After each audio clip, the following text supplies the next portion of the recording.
What is going on, everybody? Happy anniversary, everyone. 5 years of roundabouts doing this show in particular. Cheers to all you in the chat for joining us every week. We really appreciate you. If you're new here, welcome. Hopefully, you see you in another 5 years. Alan, how are you? Happy like anniversary. A lot more than 5 years. I'm sorry to interrupt. It feels like a lot more than 5 years, though. And that's like a testament to how like this has become an institution in the community. Yeah. You know what I mean? I really respect the hell out of that. That's why I interrupted Alan so rudely, because I just want to get that said. I think we've only missed 2 Fridays ever, I think. We're like the McLaughlin group. Yeah. We have missed never missed 3. one either. We've missed 3. Yep. 5 years ago, April 10th, 2021, the 3 of us congregated here to talk about the Noise Records catalog. Yeah. That was 260 Fridays ago, and this is episode 257. So apparently in 5 years, Marty and I have taken 3 Friday nights off from heavy metallurgy. Well, what else do you be doing on a Friday night, right? At our age, seriously, yeah, the partying and all that shit is gone. So yeah. But at our age, that's what I want to do too. You know, I just want to take it easy, listen to some music, hang out. Yep, and it's been honestly a lot of fun. Really enjoy it. And we've got hey, thanks, Miss A. Appreciate you. Thank you very much. Really appreciate it. Yep. Yeah, it's been a great time. We've met a lot of amazing people. Oh my God. A really great following. Again, if we had done this for a while and everybody were, complete jerks and nobody watched, or everybody in the live chat was a bunch of trolls, we would have stopped a long time ago. I forgot. I don't know. I'm Finnish. I'm pretty tenacious. Sometimes I don't know enough to quit. But yeah. No, I completely agree with you though. Hey, Mike, thanks a bunch, man. Thanks, Lee. You guys, come on. The community has always been the coolest, though. Yeah. And it's not, and I'm not just saying that because the metal community is what I fell in with. Like that's known. Anyone in the chat, go to like other people's, they go to some Beatles stream or something like that. And they'll be like, oh yeah, the metal guys are the coolest. I'm not even kidding. Right. Yeah, well, it's been a pleasure being here every Friday with you, Alan, and a pleasure, for all being here with all you folks in the chat. We really do appreciate you. It's been wonderful. We've got other things planned going on that trying to make the channel a little bit better as we go along. We're not going to get into any of that now, but which is what makes it really, really difficult to announce that this shall be our final episode. There you go. Nah, not really. Too bad it wasn't April 1st. We had to come on here and said, not only is it our 5th anniversary, it's our last. Yeah. But, Alan, it's great to see you as always. Aaron, always good to see you as well. You've become a bit of a YouTube scene darling here. So he fit us into his busy schedule. Yeah, I know. God, how did we get here? Squeaked us into a quick opening. Yeah, when Alan reached out to me, I was like, there's one Friday I'd rather not do. I could even do that one, but I'd rather not because I have to get up the following morning. That's how busy my schedule is. Yeah. But yeah, this is a topic that we were all set to do with Aaron several months ago. And then something happened at the very last minute. Aaron couldn't make it. And it worked out fine. We had, a great time talking about it with, I believe we talked about it with Charlie and Bill, maybe. But we made sure that Aaron knew we'd bring him back and revisit it because it's a topic that you can do plenty of times. And we knew Aaron would be great for it. Yeah, it's something I spend probably a ridiculous amount of time thinking about. And really, before we get too far into this topic, I do want to say, everybody, go check out the Metal and Mayhem Sunday show over on the Shredbeard channel. Miss A and Lee are both co-hosts in that little shindig over there. They have a nice little variety show over there on Sundays. Always fun, always something new going on over there. So go check them out. Yep. Yeah, that was a really fun stream. Yeah. Yep, for sure. Oh yeah, they always have a good time. All right. So yeah, sorry, I didn't mean to. I should have got that in a little sooner, but didn't mean to bust into the conversation here. Oh no, it's all good. So yeah, this is round 2 of this topic. Like Alan mentioned, we planned this earlier on. The first one was supposed to be Aaron, but he had some stuff going on and couldn't do it. So this is one we could probably have reoccurring every month. Probably could, yeah. But Aaron, we're going to start with you because I think you had something a little more you wanted to talk about before getting into it. Yeah, I mean, so the topic is, I don't know if you said this explicitly. The topic for tonight is records that we wished we liked more. And like, I really thought about this. I thought it was going to be easy to pull these out because when I'm making videos, I'll always come across something in the stack and be like, this is cool and it has this and that potential, but whatever. But when I was actually going through and trying to pick things out, first of all, there are a lot of things where I'd gone through like the whole thing anyway. But the other thing is there were a lot of records I found myself pulling where I was like, this one isn't that great. And then I'll go, and then my second thought would be, yeah, but I probably appreciate that one as much as it's going to get appreciated. You know what I mean? So I really try to restrict myself to ones where there's actually for some reason or another, it can be completely arbitrary, but there's some reason on all of these why like I really want to like the record more than I do, but I just don't. Now, just sort of to introduce the topic and sort of show how the how getting into music and listening to music is a process. I don't want to say a journey because that sounds kind of hokey, but like you don't always have the same relationship with a record. You know what I mean? It can evolve over time. And that's one reason why I like to keep things and like revisit them over years. And so to sort of get us started, I have a couple records here where I already did this. Like these are all records that at one point or another I didn't particularly care for, and now I love them. All right. Got a couple singles here just for Alan. Mendy's Prey, man. I thought Onto the Borderline was crap. I thought it was a boring song. It was like semi AOR and just a turd. I fucking love it now. Pretty much the same critique of After Dark, which does have a pretty stunning cover. But even so, I thought the song Evil Woman was just like AOR crap, and I wanted no part of it. And like eventually I was like, no, this is actually fantastic. So a couple other ones I have here. I'm going to try to go in ascending order of how much got to surprise you. This record I thought was just boring. It's like, I don't know, maybe I couldn't completely get past the cover, even though the dude on the back has a fucking axe, which redeems a shitty front cover. You know. But yeah, but eventually I came around on this. One day I put this on after sort of revisiting it from time to time and went, fuck, that record is great, you know? And it's a really good feeling when that happens, you know? Another one is this one, which is sort of my key to the band Hawaii.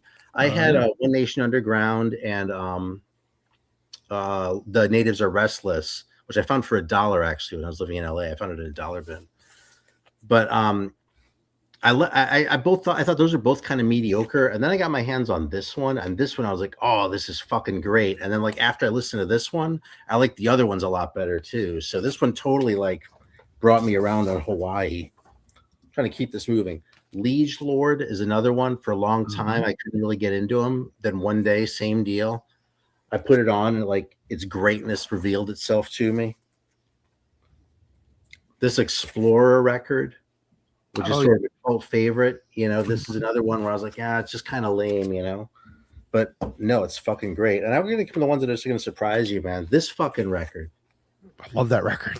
I thought Metal Church was just some cornball shit. I was like, what the fuck? They cover Highway Star and they're like about it. I'm like, fuck you, man. You know, like I just didn't think a whole lot of it. And then I listened to it one day and I was like, oh my God, what the fuck was I thinking? That was great.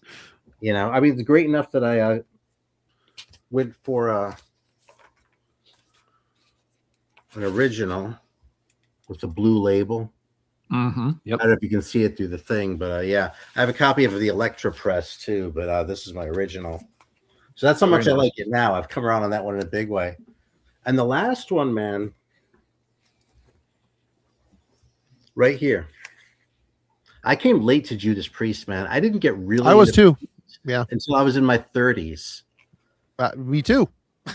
And I had this one on tape, and I was like, that's okay. Now I think there's a big difference with the track list. Because I had an American version of it, and the track list starts with Breaking the Law. When it starts with Rapid Fire and goes into Metal Gods, I think it changes the whole way the album hits, because instead of like starting out like this, you're starting out like this. And then when you get to Breaking the Law, you're still like pumped up a little higher, you know? So anyway, though, all that by way of saying, yeah. So I guess I'm not the only late bloomer when it comes to a Judas Priest. No, I was always pro Maiden. I was team Maiden, and I could... You know, I heard all the hits, the Judas Priest hits, which by the time, you know, you're old, you're really tired of, you know, breaking the law or you Yeah, know, totally. all that stuff. So, in fact, my first Judas Priest album was Turbo on cassette, and I actually still have a very soft spot in my heart for that record, just because that was kind of like my one record. I'm like, I kind of like this, even though it is cheesy Judas Priest. It's, coke. That's the cocaine was the sixth member of that band at that point. Yeah, totally. Yeah, but What's funny is I was trying to remember what record it was that changed my mind on Judas Priest, and I can't remember. what was it for me? Sin I After could narrow Sin. it down to like Sin After 5. Sin for me. I bought it at a record show for like $6. It might have been Sin After Sin for me. I listened to it. I'm like, God, this is great. This doesn't have the hits on it. It's just very soulful, bluesy album. I mean, it felt so different from the stuff I had heard on Northern Michigan rock radio, where I'm like, wow, this is way better. You know how cover bands are like really specific and shit? I was thinking it'd be cool to like start a cover band where you did Judas Priest, but like just from like through Sin After Sins. Like you go up there wearing like fucking silk shirts and shit like that. Yeah. Yep.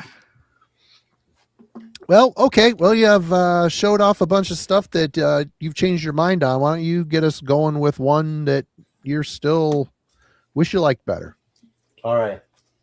Kind of have variety as far as how hard I think they're going to hit. Well, let's start with something.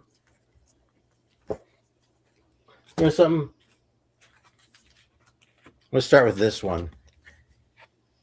Ooh. Sacrilegious. I really like this record. I know this is a really good record. I think I could like this record and still be able to claim, as I do, that the real Angel Witch shit you need are the first couple singles, 3 comps, actually. You need the one with Extermination Day on it, the one with Baphomet on it. You need the 12-inch of Sweet Danger, so you get Hades Paradise. And you also get the Angel Witch single, so you get that song that's off this. Yeah, and that's like what you really need. The Loser 7-inch is pretty damn good too. But anyway, this record though, as much as I hear people talking about how great this record is and how it's just this milestone and all that kind of shit, I just don't hear it, man. I think the songs are good, but I don't really think there's any song on here that's as good as any of the songs in their singles. The only Angel Witch I've ever owned is the one I sent to you, and it ended up getting broke in the mail. I'm so pissed. I'm still pissed about that. I'm still a little bummed about it, but damn, I haven't been losing sleep over it, so you shouldn't either. Right on. All right. I Well, really thanks. wanted to hear that one too, though, because I only ever had that one. Really? I've been kind of afraid to branch out beyond the early ones, because they changed so much. Like the whole approach just looks so different. I'm like, is this really going to be what I want to hear? And I kind of don't want to spoil it if it sucks. Yeah. I don't know. I'm not saying this is rational. I'm just saying. Right. Yeah. I mean, if you're only lukewarm on the self-titled, I don't know if you do want to delve too much further into the catalog, because nothing ever. It's all steps down from there. Even if I like some of those later albums. This is my usual comparison, though. But like with Led Zeppelin, I really liked their third album before I liked any of the other shit. Then I started, and like I knew that was kind of wimpier, and I was like, I should like the more rock and stuff. But it took me a while to go backwards and like the first two as much as I do now. Not that I'm a huge Led Zeppelin fan, but I have a relationship with that band. All right. Good start, Alan. All right, I'll start with something on my phone, because I kind of like this album, but not enough to keep a physical copy of it around. It is Queensryche's Empire album. And Here's why I pulled more than 12. Yeah, this isn't a bad album. It's very much kind of down the middle for me. It's what, 10 tracks, 12 tracks? It's got a long track list, it feels like. Okay, there's 11 tracks. I think there are 5 I like and 6 that I'm kind of like, those are sort of take it or leave it. So it's a very down the middle album. The good tracks are good, and there are several of them, but overall, the album just doesn't come together for me that great. And I feel like I want to like this one more because I want one more really top-notch, fantastic Queensryche album. I mean, we have 3 before this that are all gems. You know. But I'm greedy. I want a 4th. I want one more Queensryche album that's good before you get into the 90s material that I've never really connected with any of the later Queensryche stuff. Promised Land isn't terrible, but I don't really care for it that much. Here in the New Frontier, now that is getting kind of terrible. That album I have no use for. And so I wanted Empire. I want that like a one last hurrah for this band that was so magnificent throughout the 80s on all their early stuff. I mean, even their first EP is really damn good. Oh, But yeah. you get to Empire, and it's just like, well, this one, again, you know, half the songs are okay, and half the songs are, for me personally, kind of disposable. So it's the big step down from everything that came before it, relatively speaking, compared to Mindcrime and Rage for Order and The Warning. This one just doesn't quite hold up, and I really, really wish it did, because it feels like it's close. It was almost there, but it needed a lot of tracks called out and upgraded or something. I mean, I've known this album since it came out, so I don't think this one's going to get much better for me, and that's okay. Can't love them all. And as I'm saying, this isn't a terrible album. I do wish I liked it a little bit more, but it is what it is in this case. So Queensryche Empire is my first pick for this. So then, Marty, what's you got? All right. Well, let's ruffle some underground feathers. And really, this isn't an album I hate. I can't listen to this record, and that would be Putrefaction. God damn it. Putrefaction. Carcass. Their debut full length, and you know, there's some good stuff on here. The production is just heinous. It derails the material on this record. They haven't got the pitch shifter quite dialed in yet. It's just as kind of murky and mossy as the rest of the production is. Some good stuff. The playing is really raw and imperfect, which, again, they're coming from a punk background, so that's fine. But, you know, coupled with the fact that the sound is so rough. But yeah, this is one of those things where I've always tried on this album. I put it on and I just feel like I'm enduring it for, you know, however long it is. I'm like, yay, did I earn some underground stripe or something? I got through this. I can say I'm a Carcass fan, but they figured it out greatly between Reek and Symphonies of Sickness, where the sound, as far as I'm concerned on that, is really a good mix of underground sensibility and a good production. It's slick, it's mean, it's sharp. That could have happened on the debut, and the material would have breathed a little bit better than it does. Feel like it's, you know, the sound is trying to, you know, bubble to the top of a pile of guts is what it sounds like. It's just, which is from an aesthetic standpoint, nailed it. But yeah. No, that's a good pick, Marty. Makes sense. And we're only one round in, and apparently we already owe an apology to Lee, because everything we're picking is apparently hurting him right now. Sorry, Lee. But again, it's still, there's some killer shit on it. It just, they make you suffer to listen to it, which I guess, again, but I got other things to listen to that sound a little bit better in their own catalog. So, oops, Aaron. Man, I found a sealed copy of a picture disc of their second album at this place in San Francisco. Had this big basement full of records where everything was $5. Oh, wow. Nice. Did you buy it? Oh, yeah. Yeah, good. It's over there. Yeah. All right, so this one's going to surprise people a little bit. I almost pulled Raven too, but really? Yeah.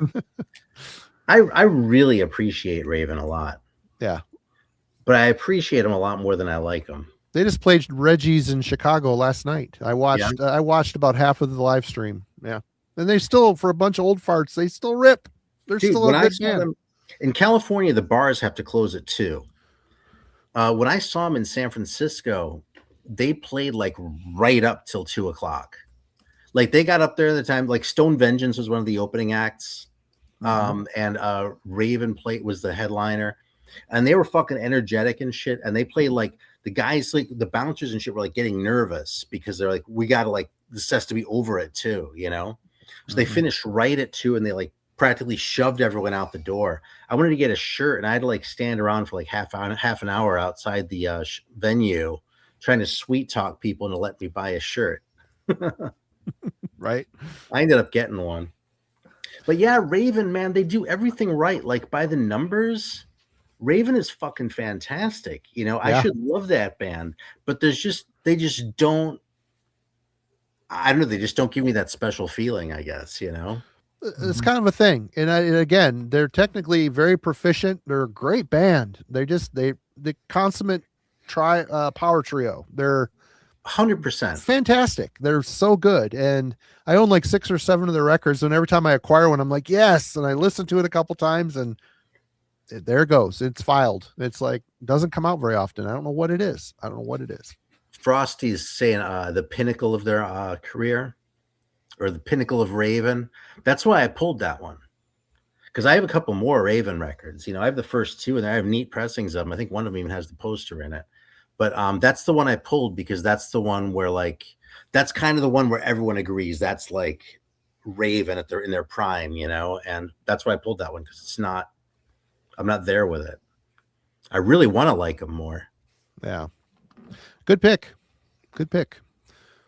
Alan. Oh, gee, I just have to say, you guys are absolutely right. I agree completely about Raven. I really want to like them more, and they've never really made it onto my must-have list. I don't know why. I feel like Anvil have the same problem. Yeah. They kind of are. Maybe they're the British Anvil. Yeah. Maybe Anvil is the Canadian Raven. I don't know. Maybe. Raven is way better than Anvil, although Anvil has a much better drummer.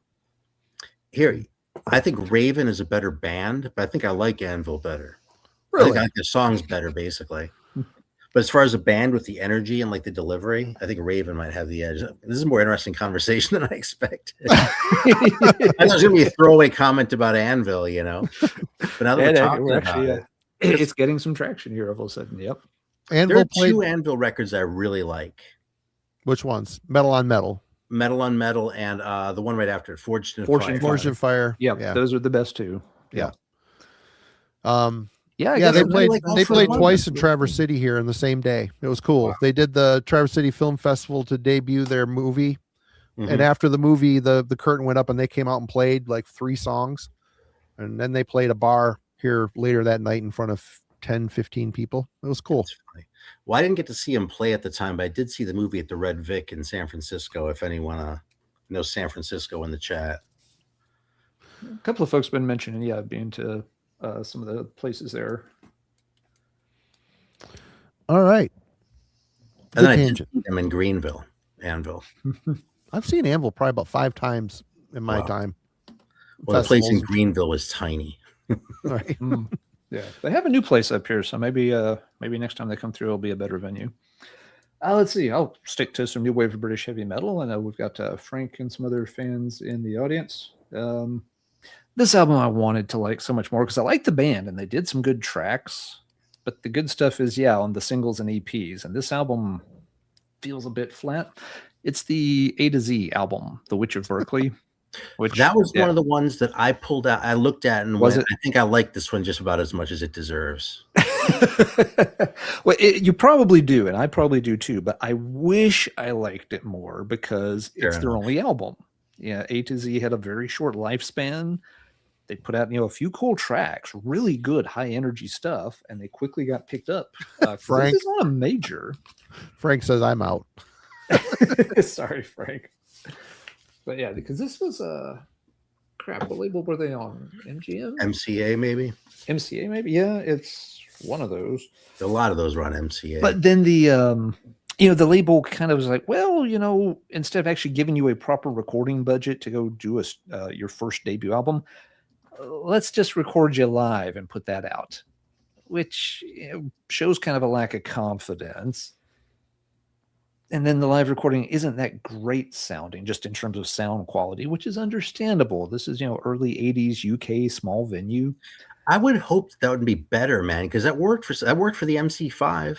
It could work, under the right conditions, but I think for most bands, the odds are stacked against you having that play out well.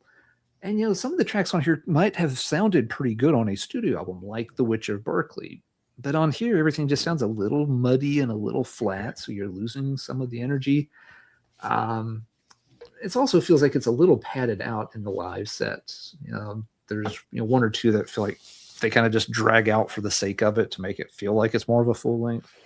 At least they don't do roll over Beethoven like our buddies Quartz. That kind of thing. And some copies came with a patch you could get. I was going to point that out if you didn't. Yeah, you get the patch, but was it really enough of an incentive to get an album that ended up being kind of mediocre by a band that could have delivered something much stronger? Again, you hear the No Fun After Midnight 12-inch. That's really raw, high energy, kick-ass stuff. But and this kind of did it for A-Taz also. I mean, the band didn't last much longer. Members went on to other projects, but it's kind of a shame. It feels like just another one of those missed opportunities where if the label had given the band a little bit of support, a chance to make a real album, it might have turned out to be a real corker. But this live recording was not what they needed to get over with. And I just I regret it because I do like A-Taz, but I can't say this album is all that great. So I wish I liked it more, but you're right, Aaron. I probably do like it exactly as much as it deserves to be liked. All right, Marty, over to you, sir. I just want to say, welcome home, people of Artemis spacecraft. They're still trying to fish those poor bastards out of the capsule. All the millions of dollars and bazillions of dollars it took to get them to the moon, and they got down and they had trouble with communications with the capsule. They couldn't communicate with each other to get them out of it. So what a joke. Anyway, here's something that's awesome about capsules. That on those old 50s shows, they pronounce it capsule. Like the space capsule is about to disengage, Yeah. Well, this was a little bit mentioned in the chat earlier, but Darkthrone. The thing that bums me out about Darkthrone is they were such a favorite. I mean, Nocturnal Culto to me had the voice of black metal. He was just raw and just absolutely evil sounding, and he sang with so much power and conviction. And ever since they turned into a crust punk band for 3 albums, and then they've kind of gone off into this tangent that maybe it's making a new subgenre of metal, black influenced metal. I don't know, but I've been on the journey with them since almost the beginning, and I say it every time. I'm done buying their crap. I bought the last one, even though I said I wasn't, but I've listened to the one song off the new album, and I'm not buying it. It's garbage. It's like, the joke's on us, man. The joke is on, oh, I like it. Really? It's just 2 guys phoning it in. They're just scrapping some stuff together, and they're having a laugh. Some of the shit they're doing, like that album cover for the new one, there's no way they're not laughing about that. I mean, there's a charm to it, sure, but I just cannot get they're getting so much mileage out of this style, and it's just phoned in. It's just phoned in. I wish I liked it better, but then again, I'm not. I don't want to like it. I don't want to encourage it. And the only way the message is going to get sent is if you stop buying the crap. That sends the little bit of negative reinforcement will, change the direction of an army or a thought or a decision, a lot of it. So do better, Darkthrone. You have the talent. Do better. Come on. Are you really going to have the restraint to not buy the new one, though, man? Yeah, I'm in my conviction. Yes, I'm not buying the new one. I don't care. Putting his foot down this time. This is his fight song. Yeah. if the whole album sounds like the song that they've released, it's more garbage. Oh, people are like, oh, this one's faster. I just feel like I've been seeing the same thing with a couple previous Darkthrone albums. That's all. Yeah. Ugh. He's not wrong, Marty. And I noticed you did just qualify the statement by like, if the rest of the songs sound like this one, it's going to be bad. So maybe they don't. Maybe they're good. Well, saying there's a chance. I That's right. think there's no chance, but I've also learned in my life to never say never. I've eaten a lot of crow and my shoe and a lot of things over the years. So What if See, I you're don't talking have about that. the second Annihilator album? it's in my stack here today. Yeah, Believe it or so not. you have to say never in that case. Yeah, never, Neverland. Yeah, true. Twice. Yeah, see? Never say that you'll never say never. That's right. Never say never. No, never say never that you won't say never. Because you won't And have to say it. if you like it, cheers, man. That's awesome. But there is just no comparison to even the middle era. The middle era is way better than this stuff. But anyway, sorry, we could have another conversation about Darkthrone. Anyway, It's funny because I don't really have that, man. If a band puts out a bad record, I'm out. You know. see, I'm Like, not. I I'm really not like that records. smart. Huh? Yeah, I'm not that smart.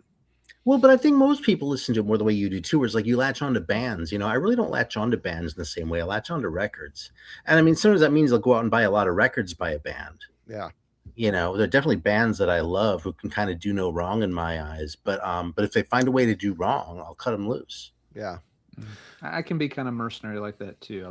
I might give them, if there's one strike, that's okay. But if they fool me a second time, there's a good chance I'm out, even if they've had a really good catalog up to those two albums. Yep. It's like Maiden. Picky bitch sometimes. I almost pulled Maiden actually. Yeah. Because I really do wish I liked those Blaze records more. I wish they had stayed good, you know. I liked X Factor. I did not like Virtual 11. I didn't think either was terrible, honestly, but neither of them was worthy of the name. Awesome. I'm glad there's some, purists in there, which, like I said, I own every single Darkthrone album except for the new one. And I gotta call it. But then again, who knows? Aaron, you're All right, am I up?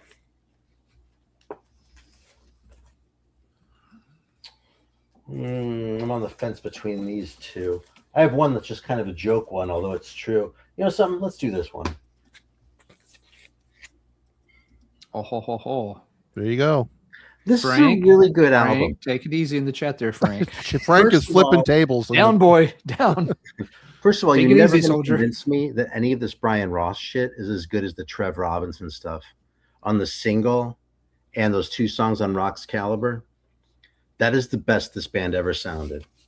That was so heavy and so like just the right amount of grit, just like perfectly made. This record, the songs are more complicated, and I appreciate that. I like that.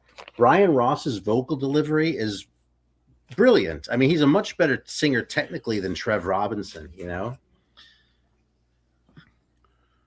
And I even have I have the one that came out on Buried by Time and Dust, which is like the demo version with a different singer who like isn't as good as Ian Ross. something. Yeah. Ian Davidson Swift. I don't remember his name, but he's not as good a singer as Brian Ross, right?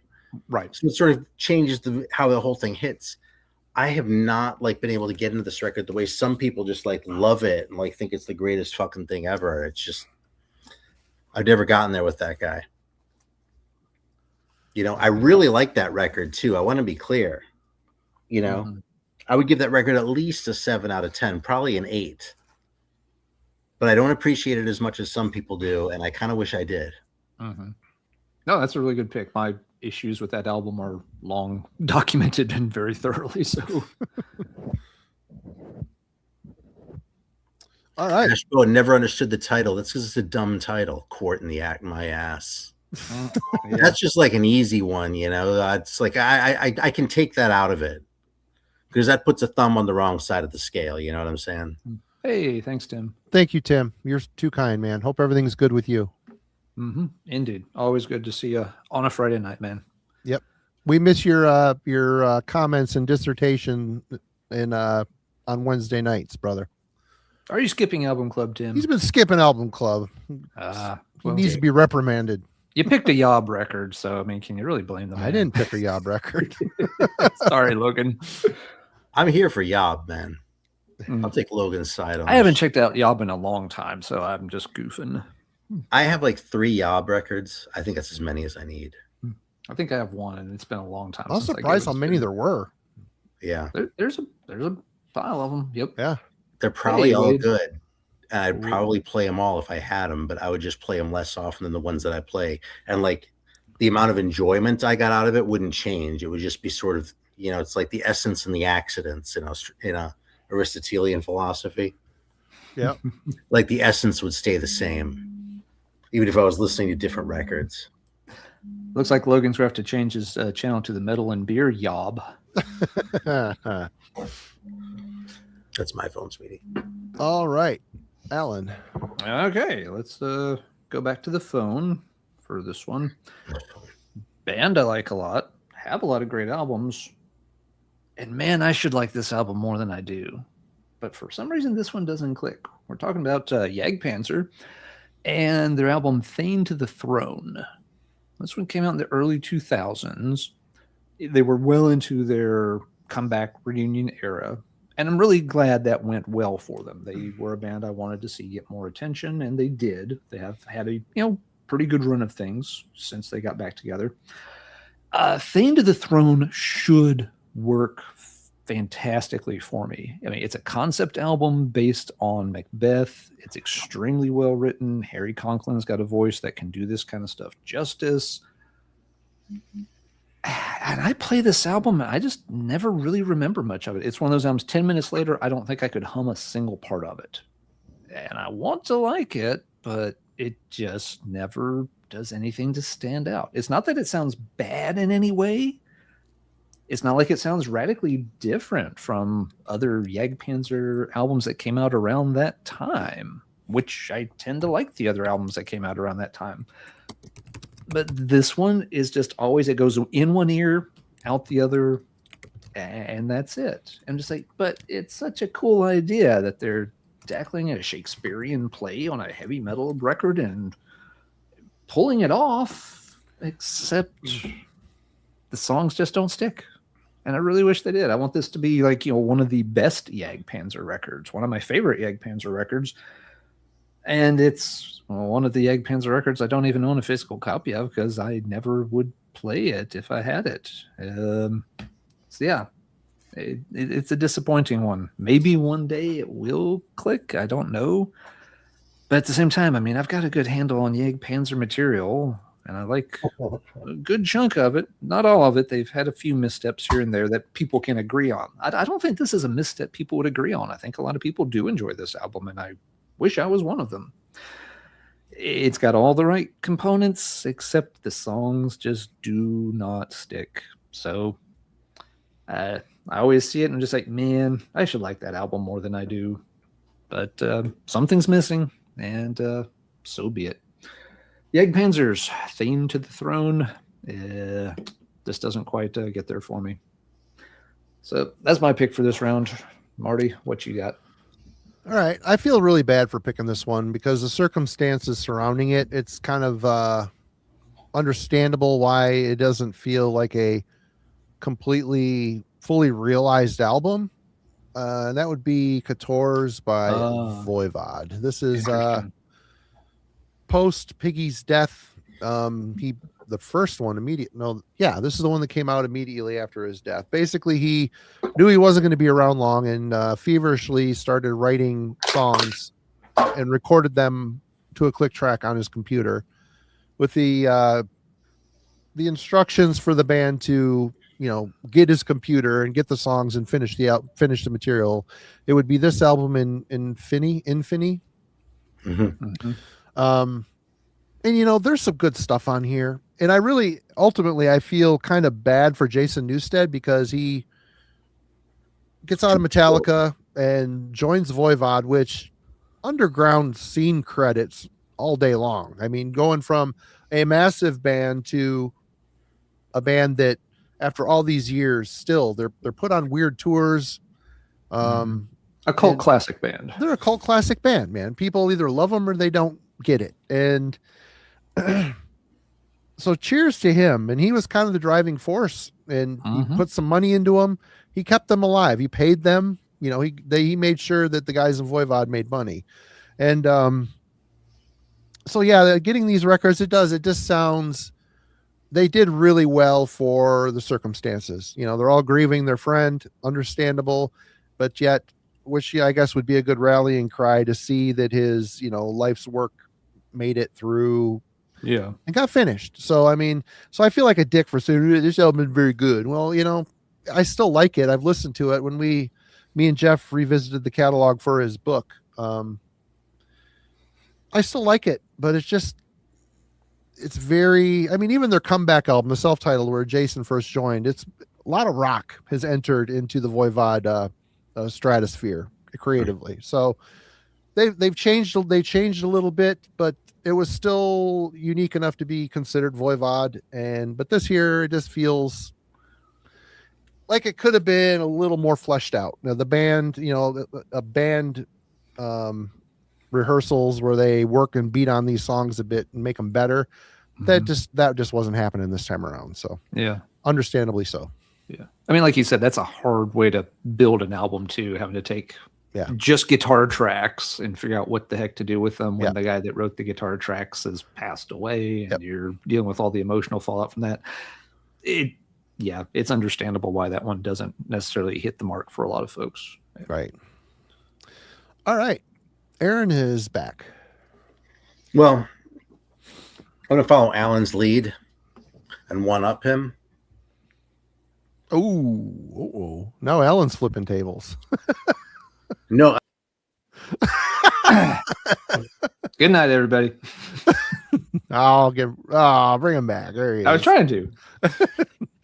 I really want to love this record. I would probably give this record like an 8 out of 10.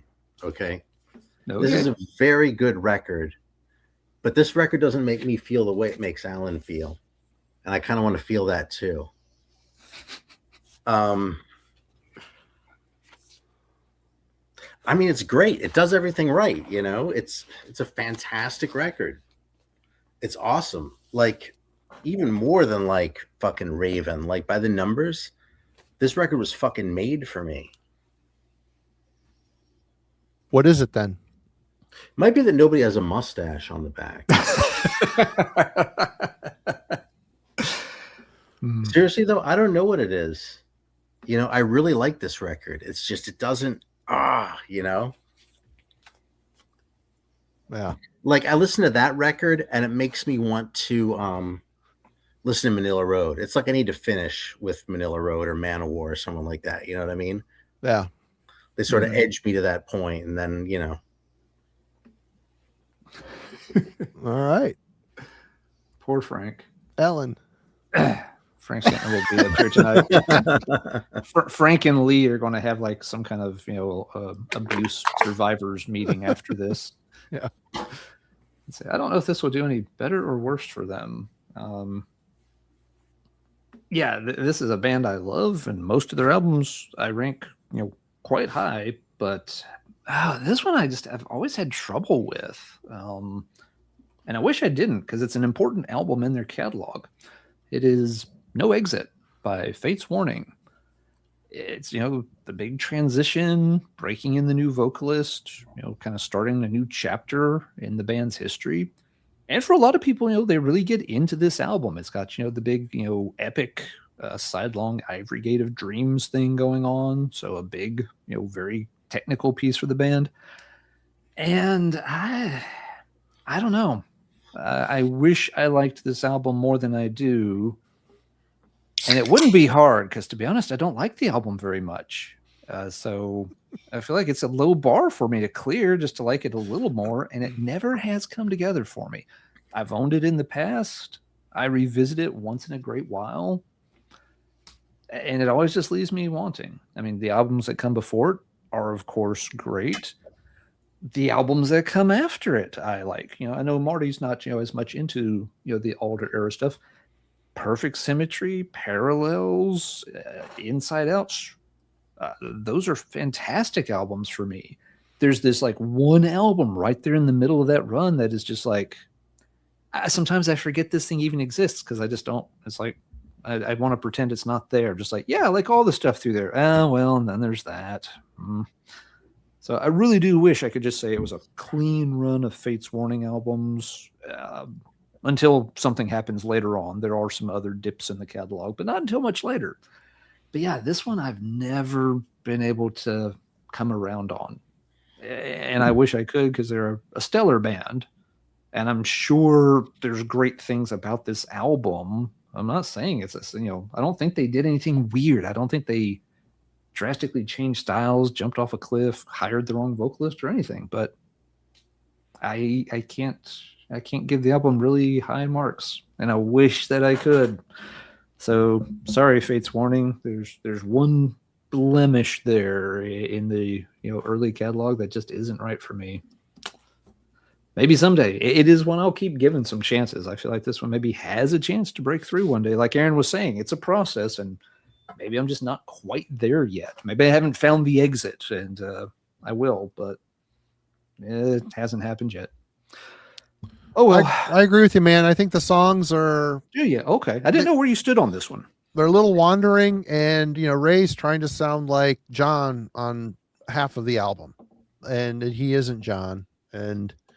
I don't know. It just that's one of those that falls under. I can't really tell you exactly how I feel about it because I have my unending disappointment is tied up in that decision. So then sometimes that's a hard one for me to get around is being disappointed like that. So, right. Yeah. Yeah. I mean, I know from the underrated of human emotions. What's that? Disappointment is the most underrated of human emotions. Yeah. Yeah. I know moving forward. Yeah. Fate's Warning just, kind of isn't for you, but I didn't know where you stood on this particular one. It's the one of the bunch moving forward I like the best, but it's I don't know. I could put their whole catalog in this category, by the way. Right. I'm still trying to crack that nut. Gotcha. All right. So this album, it's maybe not this album as much as it is this band. And that would be Benediction. This is Subconscious Terror. You got Barney on vocals from Napalm Death. This album is okay. My favorite from this band is Transcend the Rubicon. That is, for me, the quintessential Benediction album. I don't know what it is, man. This band kind of falls into that category of... It kind of has, it's the English vibe. I don't know. There's a boring aspect to their songwriting. It isn't necessarily, although they did get it right on Transcend the Rubicon. That is there's some good, exciting songs on there. This stuff has just always been kind of so-so to me. I don't know what it is. And I'm going to show another fellow countryman here later that falls under the same category, but the riffs were just kind of uninteresting, kind of mid-paced death metal. Okay. It's okay. It's just a very okay record. I think Barney made the right choice, to be honest. Moved on to Napalm. Obviously, he's still at it. But Benediction is one of those bands that's always underwhelmed me. I don't know why exactly, but I wish I liked them better because they don't suck. They're not a bad band. I did buy their second latest album, Spheres, I think it was called. I don't know. It people are ranting and raving about it, and I'm listening to it. I'm like, what am I missing? There's just kind of wish I didn't buy it. Anyway. Yeah. Now, a lot of folks in the chat are kind of agreeing with you that Benediction is, never bad. They do feel like one of those second or third tier death metal bands most of the time. Yeah. Most of the time. Yeah. They have their moments. Yeah. Transcend the Rubicon's pretty good. I remember liking Dark is the Season, the EP, but now I haven't heard that thing in ages. I don't think I've ever heard that one, to be honest. Okay. Never turned up. I had it as a kid, but it's long gone and I never revisited it.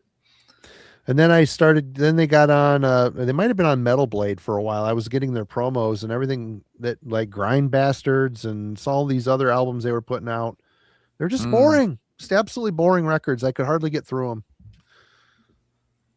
Aaron. All right. Well, let's see. So I'm going to throw another curveball here. I've got some good ones in here, man. Actually, before I show this next record, Alan said something in the chat about a rat story. Yes, you asked me to remind you about that. It's mostly just to piss off the chat, okay? So, I think you've already done that, Aaron. They're not with you right now. Anyway, go ahead. I lived right around the corner from a record store, and I lived in LA.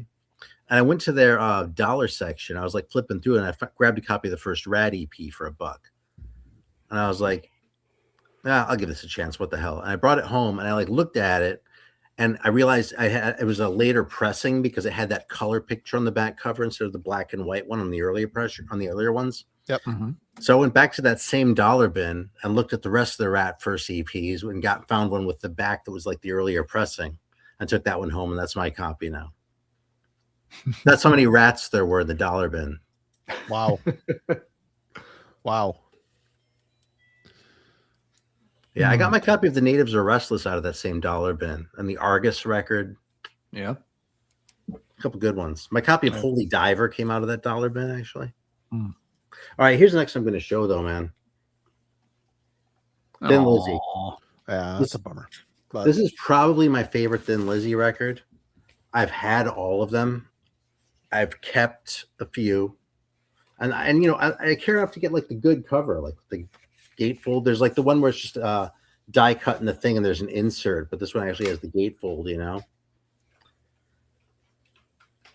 I mean, it's a good record. My main beef with this, I actually do know what it is that I'm not really interested in that whole sort of storytelling style that Phil Lynott has, you know. Like he's so good at it, though. he is, but I'd still rather have a singer, you know. That's a good point, I guess. He's got kind of a narration type of singing style. Which is really distinctive, and I want to give him a lot of credit for that too. I mean, how many other people can do that? You know, Bob Dylan. Yeah. Who else? Bob Seger. Not in the same kind of way, I don't think. Well, Because Bob Seger's a good singer. he's a good singer, but it's also kind of a narrated. He has a lot He of does that a stories lot, in his yeah. songs, you know. Yeah, that's true. I don't know. I just like Bob Seger more, I guess. Shout out to Grown Man Record Night, by the way. Bananas hates Seger. Really? He's a Northern Michigan guy. I don't know if he used to live up here. I don't know if he's still here or not. But Right on. all right. No, he's great though. I love Bob Seger. Yeah. You know, it's probably my favorite Seger record actually is Brand New Morning, which is one of the ones that he like disavowed, and it's kind of hard to find now. But it's just like him like playing a piano and like doing these songs. It's really simple, and it's not the one I always want to hear, but it's probably the one that I reach for the most often. Yeah, Fighting. We're talking in the chat. I think my favorite Lizzy is Fighting and Thunder and Lightning. Those are my two favorites. Thunder and Lightning, I wouldn't mind having a copy of again, just because it's different. I mean, that's just Heavy. That's like Born Again and Imaginos, though. It would go in that bucket for me, you know. Yeah. But the other early one that I like a lot is Johnny the Fox, you know. Yeah. I have a couple others. That I think one's I really have a good. copy of Vagabonds of the Western World. You know, I've listened to all these records, man, and I don't know, man. They're another one of those bands that's kind of polarizing alone for like you said, the vocal style. It's like Voyad in a lot of ways, you know. I guess. But those twin guitar leads, I mean, talk about proto metal before it was, you know, metal was a thing. That those twin leads kind of indicated a good influence for, well, Swedish melodic death metal for one thing. That would be, I would say there's some Thin Lizzy in that shit. But yeah. All right, Alan. I like Alex's story here. That's pretty cool. All right, let's see. Well, I have a Thin Lizzy album in my stack, so this seems like the right time to break it out. And this one, there's a huge sticker on the front, so let me just pull out the booklet. I picked Chinatown for this one. And this isn't a bad album, but it's a little bit uneven. Dude, none of them are bad. The first two are hard to love. They're not bad. But It's not the traditional Lizzy sound. You know, Yeah, they hadn't yeah, found it yet. it took a while. Yeah. This one has its moments. I wish I liked it more just because I like Thin Lizzy quite a bit. And they have a great run of albums. But you get to around this point and it starts to stutter. And I wish it didn't stutter. The album starts really good. I got to remind myself what the track listing is here. Let's see. Yeah, We Will Be Strong is a really good opener. It's got that classic kind of, you know, Thin Lizzy anthemic vibe to it. You've got Chinatown is a good guitar workout. Nothing wrong with that track. Let's see. Track 4, Sugar Blues, sounds like it's going to suck, but it's actually a really heavy tune. It's one of the best ones on the album. But then side A ends with Killer on the Loose, which I never have cared for. It just feels like a very blasé rock song. It's about a serial killer that was active in the UK at the time. So apparently they took some heat for writing it. You get to side 2, and again, it just becomes uneven. You have good tracks like Genocide's probably the best known track on the album. But you also have stuff like Having a Good Time just feels like the most bland, poppy song that any, Cool and the Jets kind of band could have written and sung. There's just nothing to it. Hey You, I don't remember at all. It just goes in one ear out the other. So it's a really back and forth album, but it feels like it kind of, it has some moments, but it also kind of trails off a little towards the end. And I wish it kept the streak going because, for me, starting with Vagabonds, they're really starting to come together. Vagabonds is also uneven, but I like it. Fighting, you mentioned, Marty, is a good album. Then, you kind of start that really classic run of Jailbreak, Johnny the Fox, Bad Reputation, Black Rose, all really fantastic albums. But then you get to Chinatown. It's like, I just can't put that in the same league as those albums. This isn't bad, as I said, and there's a lot of good tracks on it, but it's not in the same league as what came before it. This is the point where the band was starting to really flounder due to the drug issues, especially with not just Phil, but also Scott Gorham. A lot of drugs in the band. They were trying to work in, Snowy Shaw's new guitarist, who, not a bad guitarist, but it feels like he never quite got assimilated into the lineup quite right either. It took him a ridiculously long time to write this album. It's not like it's a long album or hard to write. And they just kept tinkering with it and trying ideas and discarding ideas and kind of effing around a lot rather than just pulling it together. So it's also understandable that the album's uneven. Nevertheless, I wish it was a little better than it was so that maybe you could kind of keep things going. I like Renegade a lot. I think that one that comes after it's underrated. And then Thunder and Lightning's great. So if this one were top notch, I could make a case that everything from Vagabonds to the end of the line is really good. This is the one where I'm like, well, it's okay, but not as good as the other ones around it. So I wish I liked it more just to kind of keep the streak alive, I guess. Did he start getting kind of involved doing like solo albums and stuff like that? Yes, I mean, that's it kind of that starts happened right around this time. Yeah. And that was the part of the problem. Some of the stuff they would tinker around with all of a sudden would end up designated as this is going on Lynette's solo album and not the Thin Lizzy album. And it's like, okay, well then I guess we need a different song to go on this album. So you're right, Marty. That was another issue at this time. Start thinning out the creative pool a little bit. It happened with King Diamond and Merciful Fate. I see what you did there, thinning it out. Yeah. Well, Mm-hmm. Yep. I learned from the best. I learned from watching you. Right here under my wing. Right here under my wing. That's right. All right. Okay, now it's your turn, little bird. Fly and show us what you got.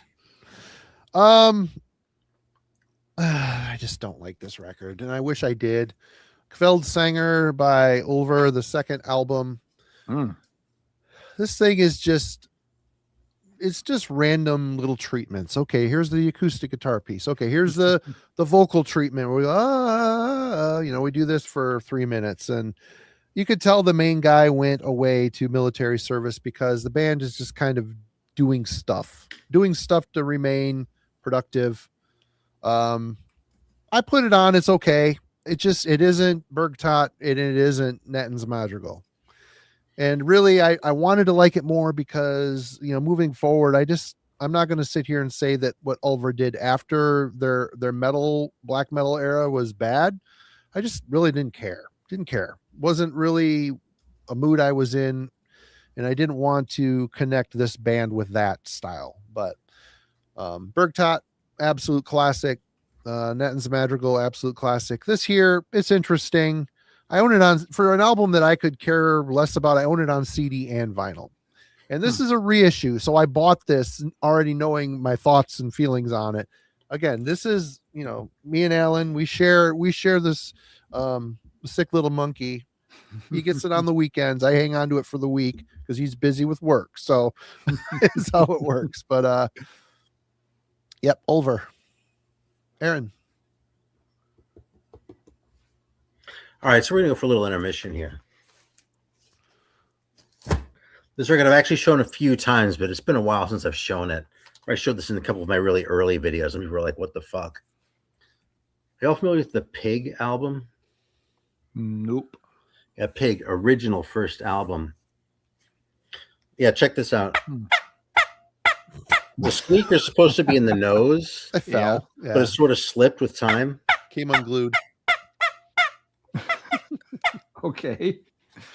Yeah, look how thick this fucking cover is for it too. Wow. Yeah. Like fit that shit in there, Yeah. but still has like a gatefold. And I mean, That's awesome. it's awesome, right? Yep.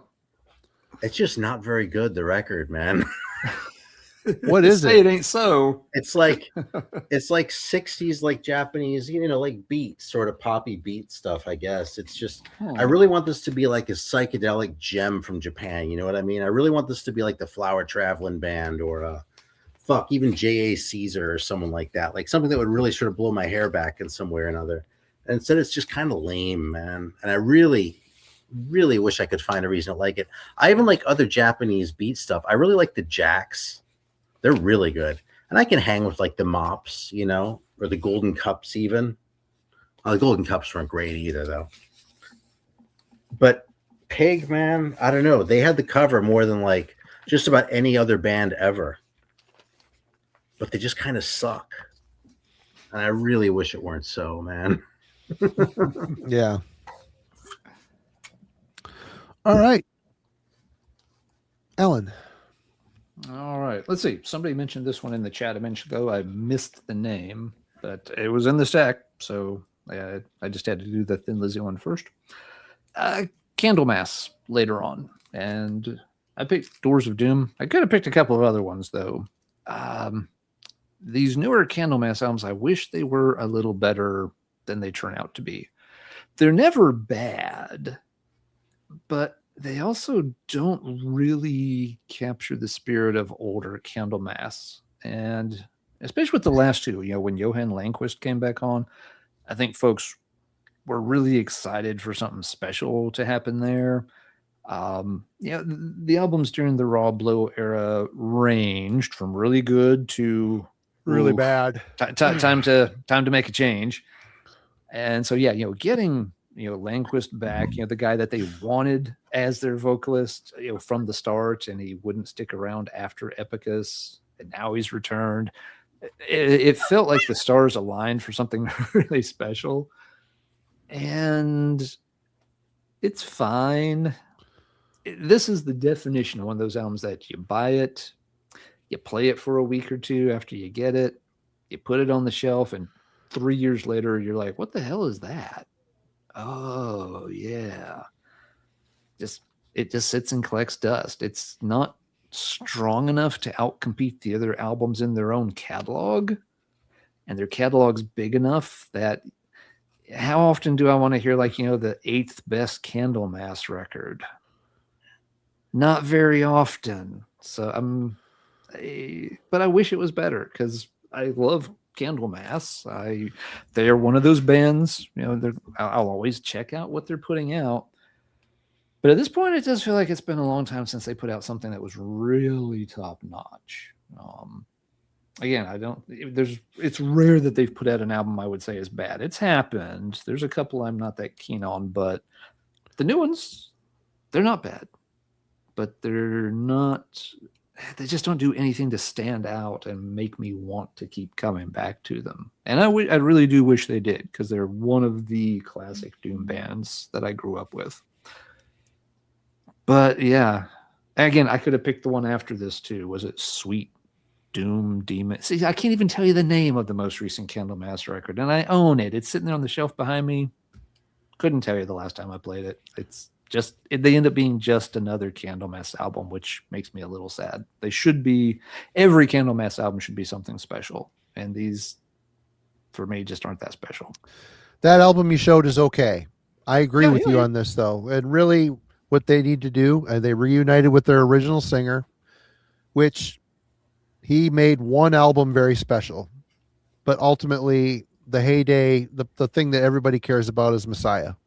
And they reunited with Messiah. Was it late last year? They did one show. And then I heard there was maybe talk of a tour with Messiah. So I'm wondering, because really that's what people want. People still they love the White Album, the self-titled. I love And see, I'm it. not nuts about that one even. I mean, it has its moments, but It's not great. It's not classic, but yeah.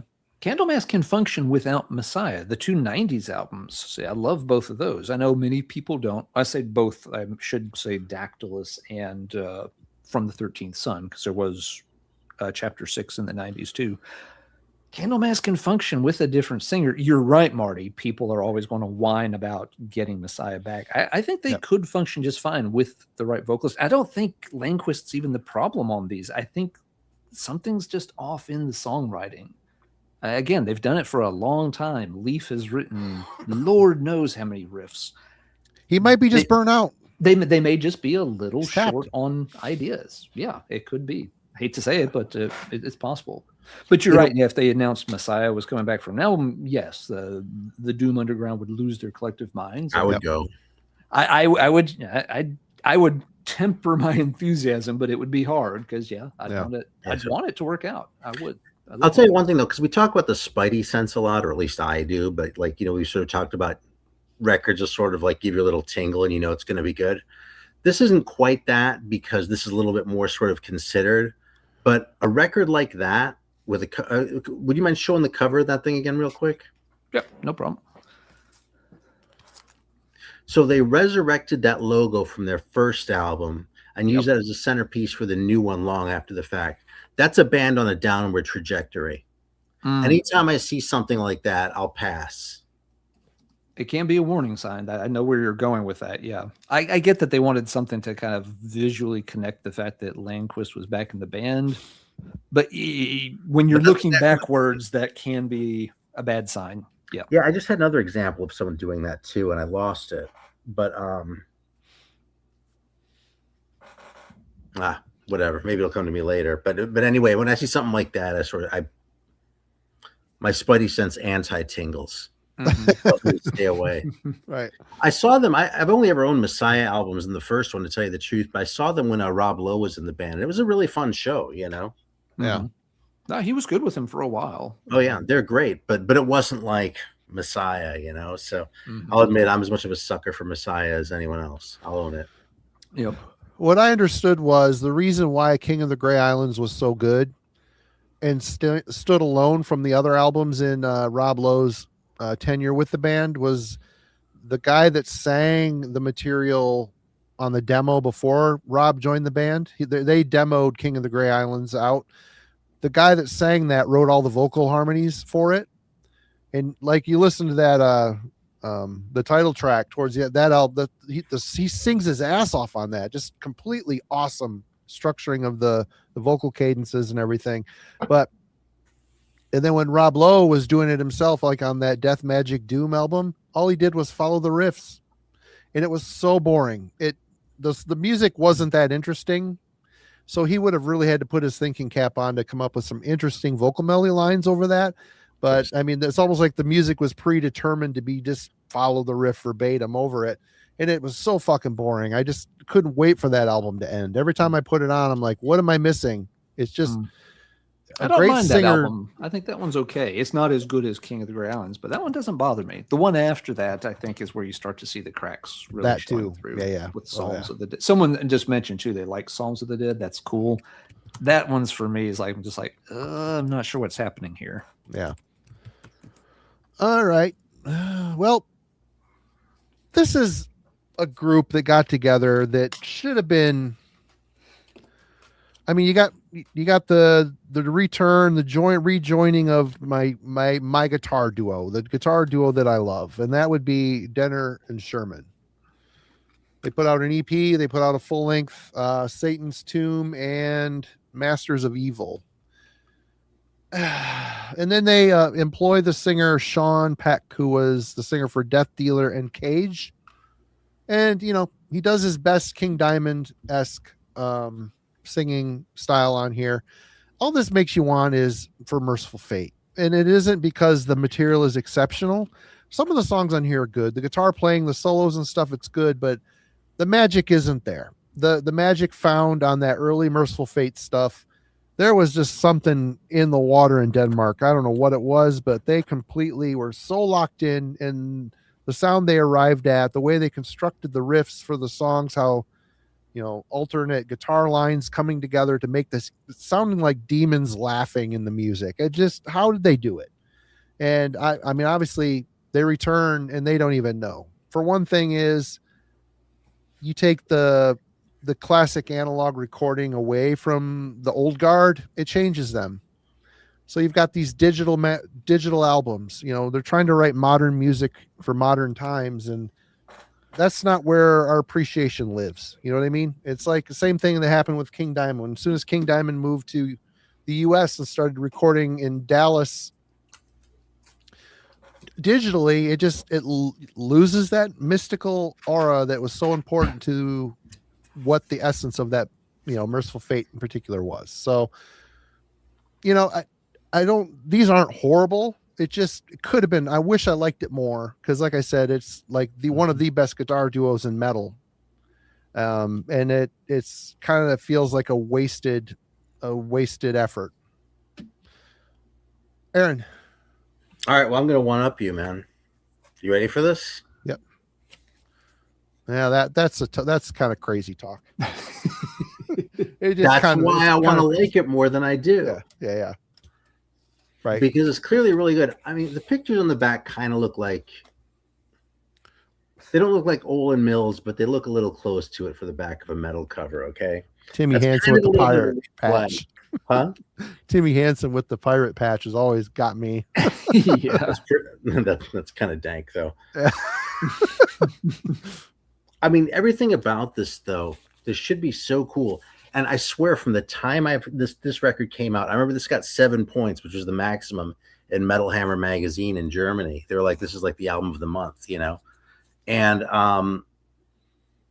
yeah, ever since then, I've been hearing that this is great. I finally got this copy. Like, I actually got it at a record show in Austin for like $5 or something. I was like, "Oh, I'll play that a few times." And it's one of those I keep coming back to from time to time. It was out because I just listened to it a few days ago, and it's a very good record, but it doesn't like draw me in, in a way that I sort of expect from something that King Diamond is doing, Yeah. So I don't know.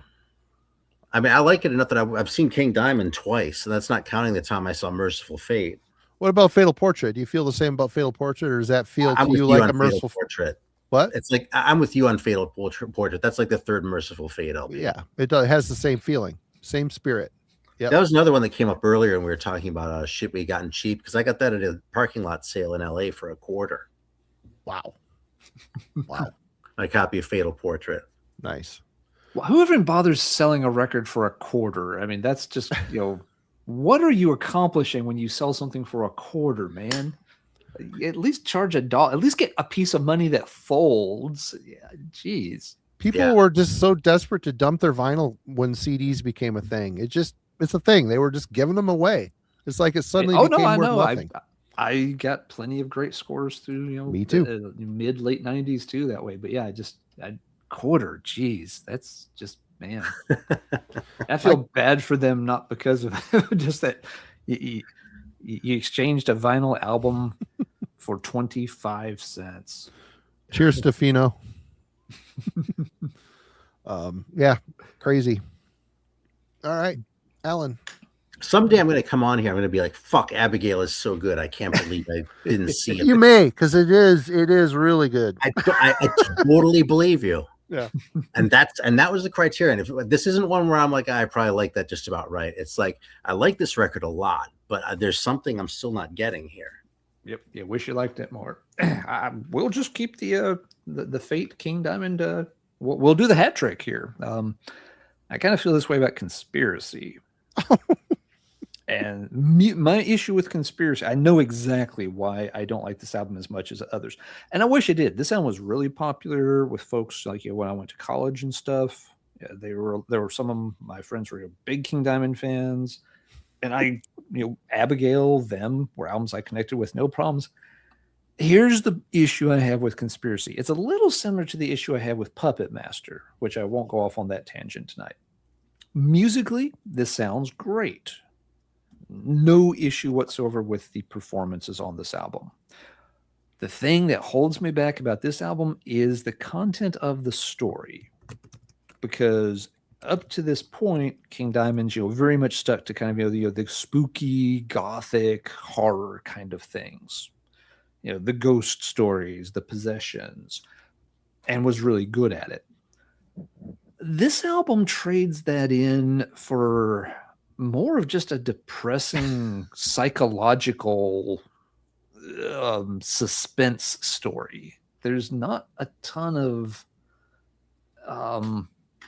there's not a big supernatural component to this, and what feels very tacked on to the story.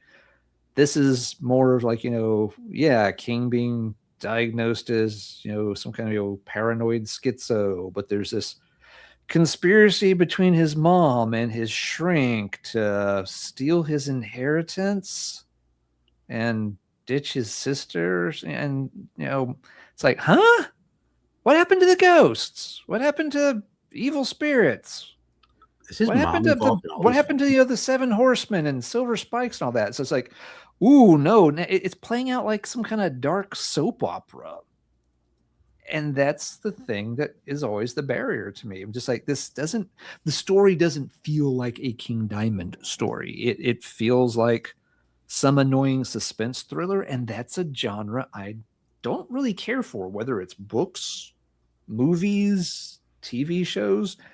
I'm not into these, tense things of who's going to stab who in the back to fuck them over and all that. I'm just like, I don't care.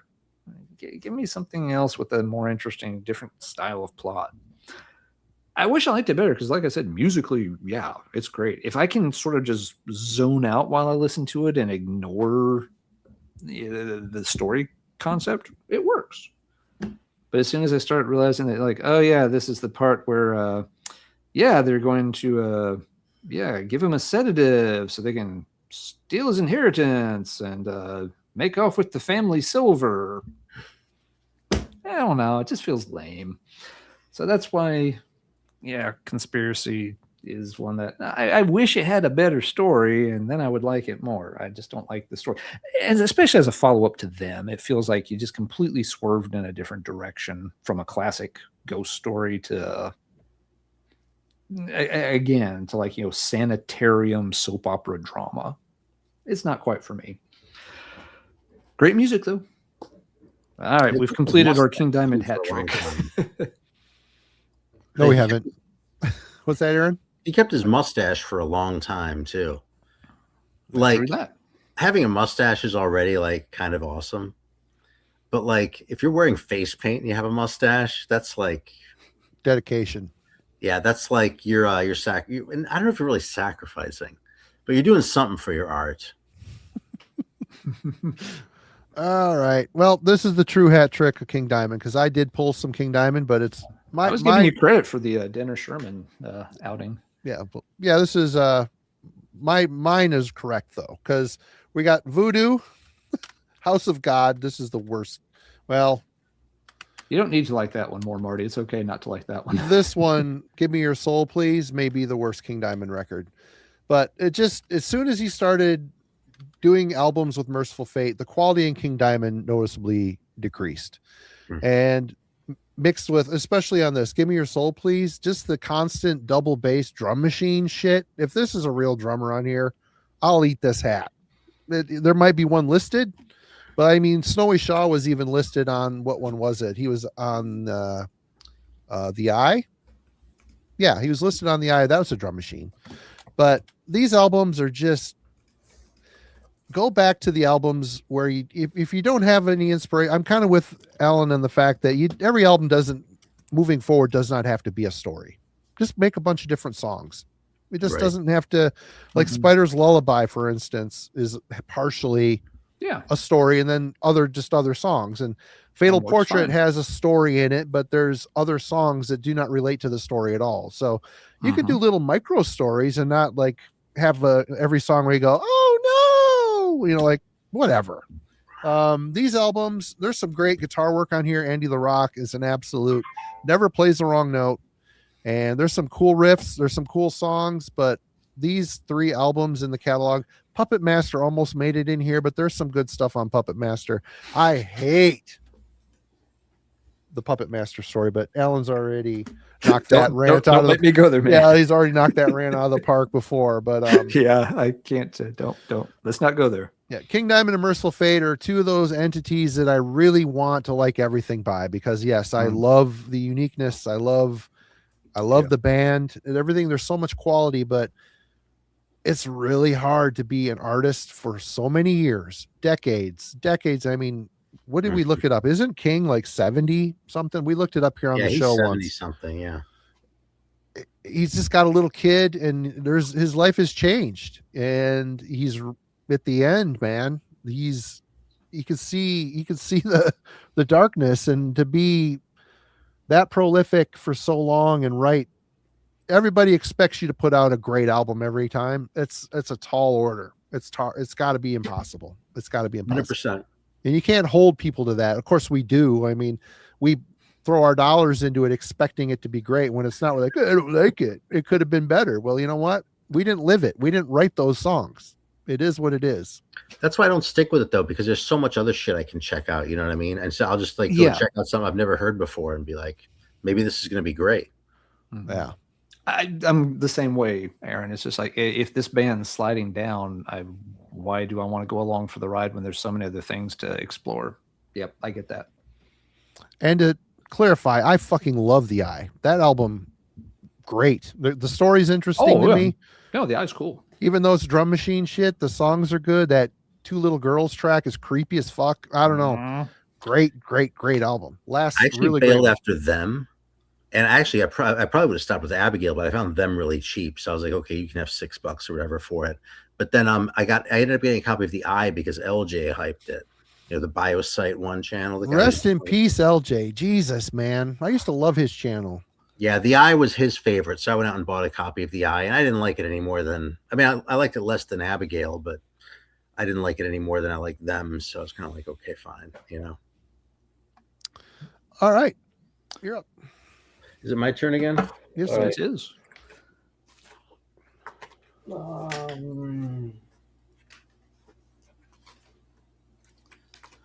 I think it is time for this one. I hesitate on this one because I kind of think I might like it just as much as it deserves, which is not very much. I'm so back and forth on that record. I like it one day because of the pure nostalgia, and other days I'm like, too busy. They're trying too hard. When this record came out, man, I had it on tape. I was still in high school. I tried so hard to get into it, and I couldn't do it. And I wrote it off for like a long time. And then like sometime within the last 10 years, you know, I went to like Walmart or something and bought another copy.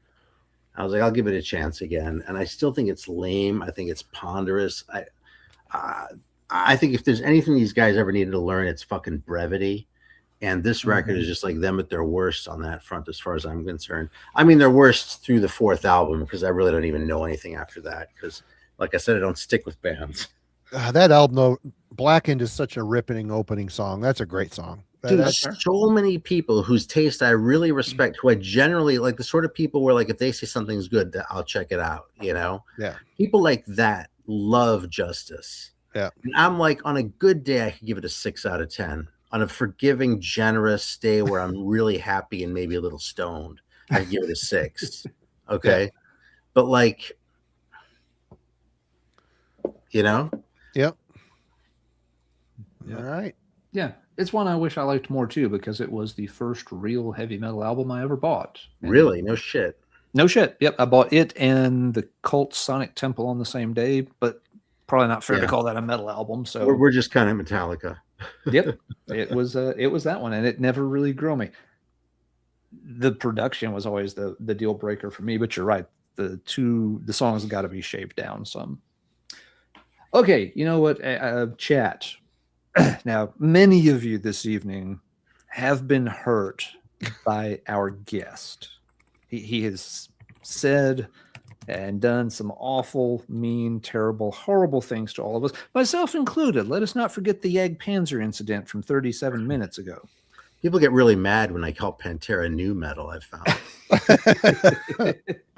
So I think it is time we strike back at Mr. Margosian. And I put this on the stack. Black Death. Well, you're right to want to like it more. I wish I liked it more, but I don't. And yes, Aaron, for those who don't know the joke, Aaron loves this album. I love that album. 10 out of 10 record. And every note on that thing, including the single. It's a solid 6.5 on a good day when I'm kind of stoned. No, it's not bad for folks that aren't familiar because this is a more obscure one. Yeah, this was a Cleveland area band, mid 80s, kind of one of the classic Auburn Records type deals. They got reissued on Hill's Headbangers. That's what this is. It certainly isn't bad, but to me, this album always feels very thrown together and not like in a good way, not like it's spontaneous and off the cuff, more like they didn't quite give these songs enough time to gestate and come together. It's like they needed another, maybe, I'm not even going to say 6 months. Maybe they just need like another 3 months of practice, honing the tracks a bit, and they could have been really, really killer. The other thing that holds this back a little bit for me is the band had 2 songs on a previous compilation album. It's called Cleveland Metal. They got 2 tracks, and they are 2 of the most outstanding heavy metal songs ever to come out of the Cleveland scene. They both absolutely destroy. Great songwriting, amazing performances, killer guitar work. Those 2 songs are highlights of Cleveland heavy metal. And there's not a single thing on this album that can live up to either of those 2 comp tracks. And I want this album to be more of that. I'm just like, yes, you guys are the pinnacle. These 2 songs rule. Give me more. Okay, here's more. Can you give me something else? The album tracks just are not as good as those compilation tracks. And that's always been my hang up with the Black Death album. It certainly is not bad at all. What's we got here? Aaron has rather either the best record collection in existence or a room full of dumpster fire. He's still deciding. Yeah. So yeah, this isn't a bad album. I'm not trying to make it out like it's crap or anything. It just feels like the band maybe wasn't quite ready to put all these tracks down just yet compared to what they were capable of on their earlier offerings on the compilation.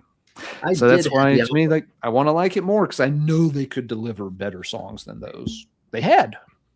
But this time I feel like they missed a little bit.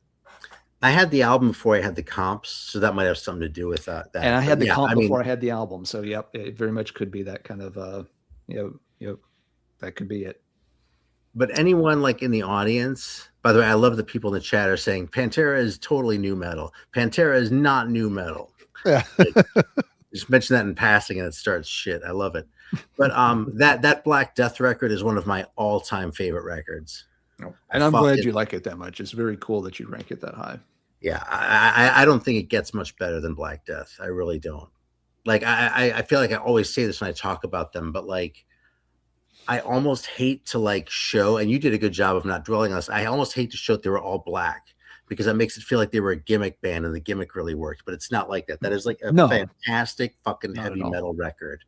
And the fact that it was made by a group of black musicians just makes me mourn for the fact that music historically has been so segregated. Like it's like a little if to the degree that I'm willing to like entertain that, I feel it's like a taste of like what might have happened in an alternate universe where lots of fucked up shit didn't happen. Imagine waking up and thinking Black Death is better than Abigail. I wake up that way every day, man. Yeah. Cheers. That is a good one though. That'd be a good t-shirt. Yeah. All right, Marty, that means it's your turn. Now to shit in more people's cereal. Here we go. Yeah, I was getting good. Death, Sound of Perseverance.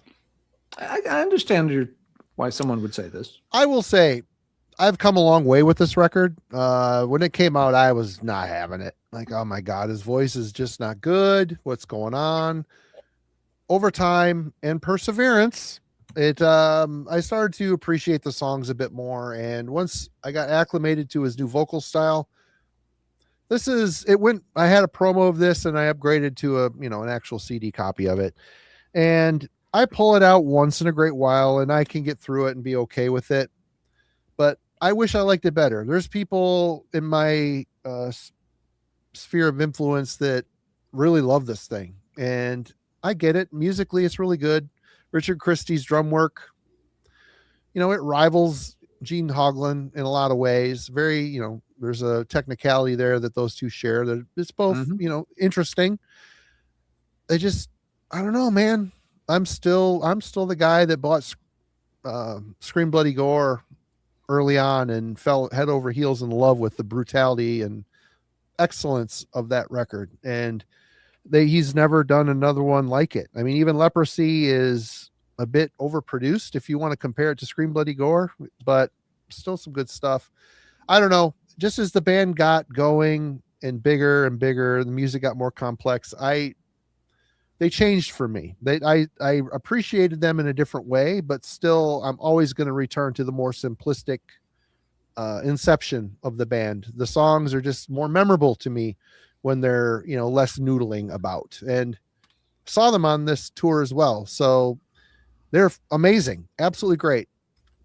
But I wish I liked it better. There's not a lot of Death output in the world, and it would be nice to be able to like all of the records, but put it on, I'm going to listen to it, but I'm going to be wishing for something else. You know how I judge Death records? How? By in the logo, the T, how far up that bar is. Like if it isn't still an upside down cross, with flames on top of it. Yeah, there's no flames on it anymore. Yeah, if it's just like a plus sign, sell out. Yeah. All right. Imagine waking up and thinking Black Death is better than Abigail. A good one. Yes, Ronnie's got the zinger of the night. That is a good one. All right. See, I sort of want to escalate after that, but I don't know if I'm really there. So I'm gonna pull out this one, man. A couple times a year, someone will come and say, "Oh, hey, do you like that Elixir album? It's great." And I'm like, "I'll pull it out again and listen to it, man." It just never quite delivers. There's a lot to like about this record. I mean, the packaging and all that shit is on point. The songs are pretty good. It's pretty good. That's exactly how I would describe it. Yeah. The sound is, it's okay. It's not like great, but it's like it's produced like not great in a way that I am totally fine with. You know what I mean? Mm-hmm.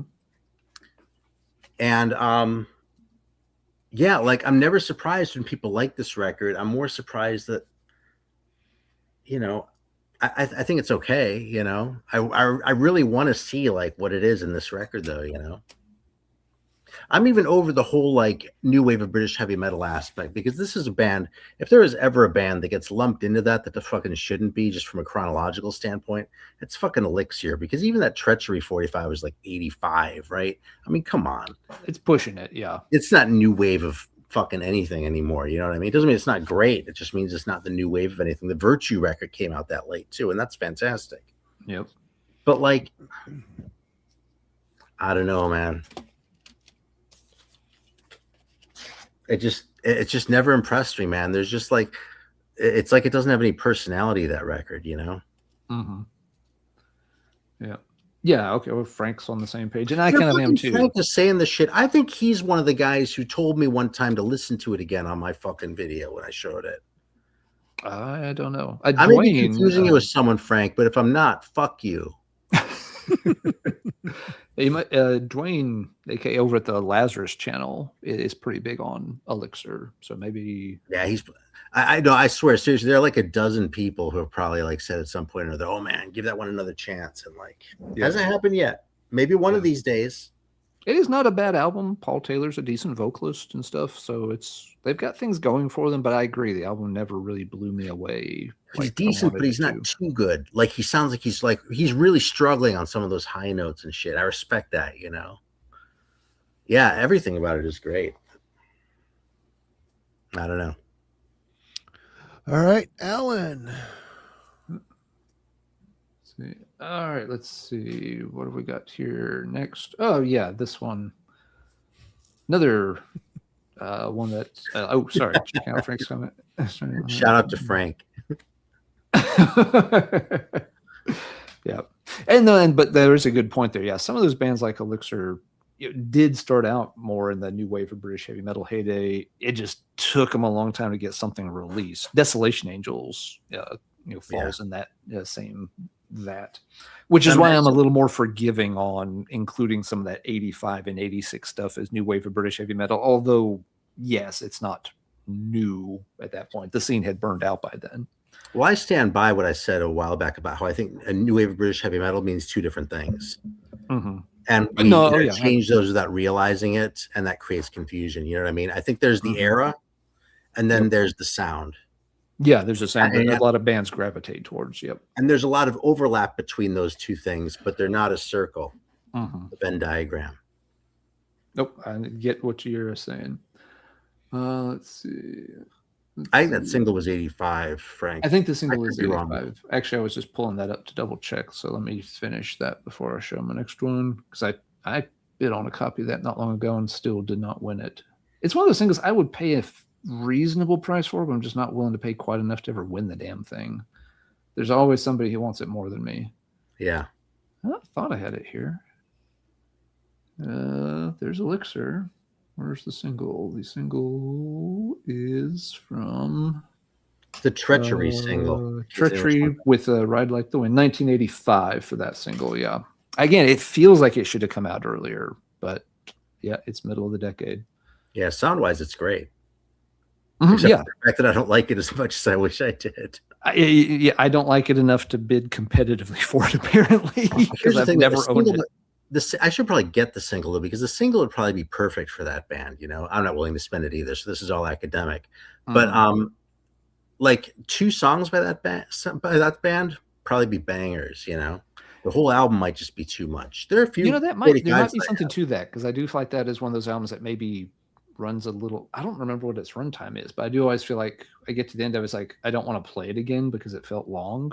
It's not so much as long. It's just it might be more than they had in there. Like I don't know that a Demon Pact album would be the great thing.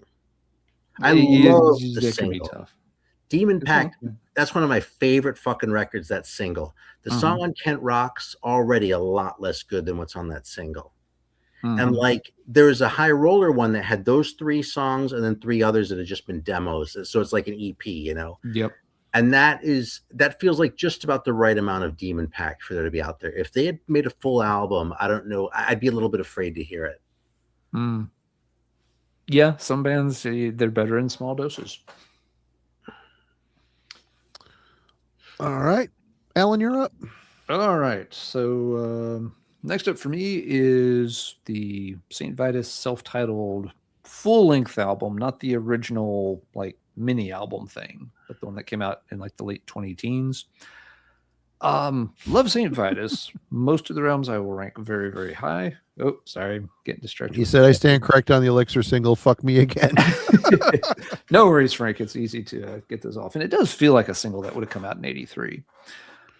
But yeah, I like Vitus, and this one features Scott on vocals, and that's my favorite Vitus. So everything's in place here. But this is a weird album. It's not bad. It's very varied, which is not something you really think of when you think Vitus. Vitus have a very specific style of doom that they play and play very well. But on this album, they really diversify, branch out, experiment, whatever you want to call it. You have a first song that just kind of glides by, and it's followed by an interlude as the second song instead of the first song. So in a way, it's like not until you get to the third track do you get to the first sort of quote unquote real heavy song. later on, you've got one song that is, a lot of bands have done this thing where they just take a bunch of their old song titles and splice them together into song lyrics, and it's like their anthem to our old school days. And That's they do that depressing. on, I think it's Wormhole. City Park is just this kind of weird instrumental ambient piece, which is interesting, but it's very different for a St. Vitus song. So the album just ends up feeling all over the place. You're actually hard pressed to find many songs on here that actually just sound like a solid Vitus tune. And so it always kind of leaves me scratching my head a bit. I do like the fact that they stepped out of, their comfort zone. They didn't just stay in the same old lane. I like the fact that they were willing to try some different things. Some of the ideas I don't mind. Like the last track on here is one that people bitch about a lot. Useless. Useless is like, a 1 minute and 20-second long hardcore blast. It's straight out of like early Black Flag, who of course, Vitus were on SST and toured a lot with Flag. So it makes sense in their terms of their history. Rubbed off on them a bit. Yeah. Yeah, and people hate it on here. People are always whining like, "What's with that stupid hardcore song on the end?" It's like, dude, there's actually one of the more better tracks on here. So it's really cool that they did experiment and try a lot of different things. They didn't make just a Die Healing Part 2 or a Born Too Late Part 2. But at the same time, I think they overdid it. I think there's probably there's too many tracks that are going off on different tangents. And they needed a few songs that were just good, solid core Vitus songs. Experiment around the edges, but still have enough meat on the bone to satisfy the core fans. This one feels like they were just kind of forgot to do the basics, which was write a lot of really killer doom metal. So I wish I liked it more because I love most of the stuff in this band's catalog, and I like the fact that they went out on a limb here. But I feel like the limb didn't quite support their weight. So it falls in this category, and it's an album I very rarely go back to because of that. Womp womp. I always like to say this, but St. Vitus is one of a very small number of bands that actually I got into them because I saw them live. Like I went to see St. Vitus when they came to San Francisco because I knew they were important. You know what I mean? And I was like, it's the sort of band that I should go check out and sort of see what they're doing. And I walked out, I was like, this band was fucking great. I bought a t-shirt. Like, I think I already had a copy of V because a friend of mine had shot me about to buy into it. I went and bought all their SST records. I called up SST. I was like, what do you got?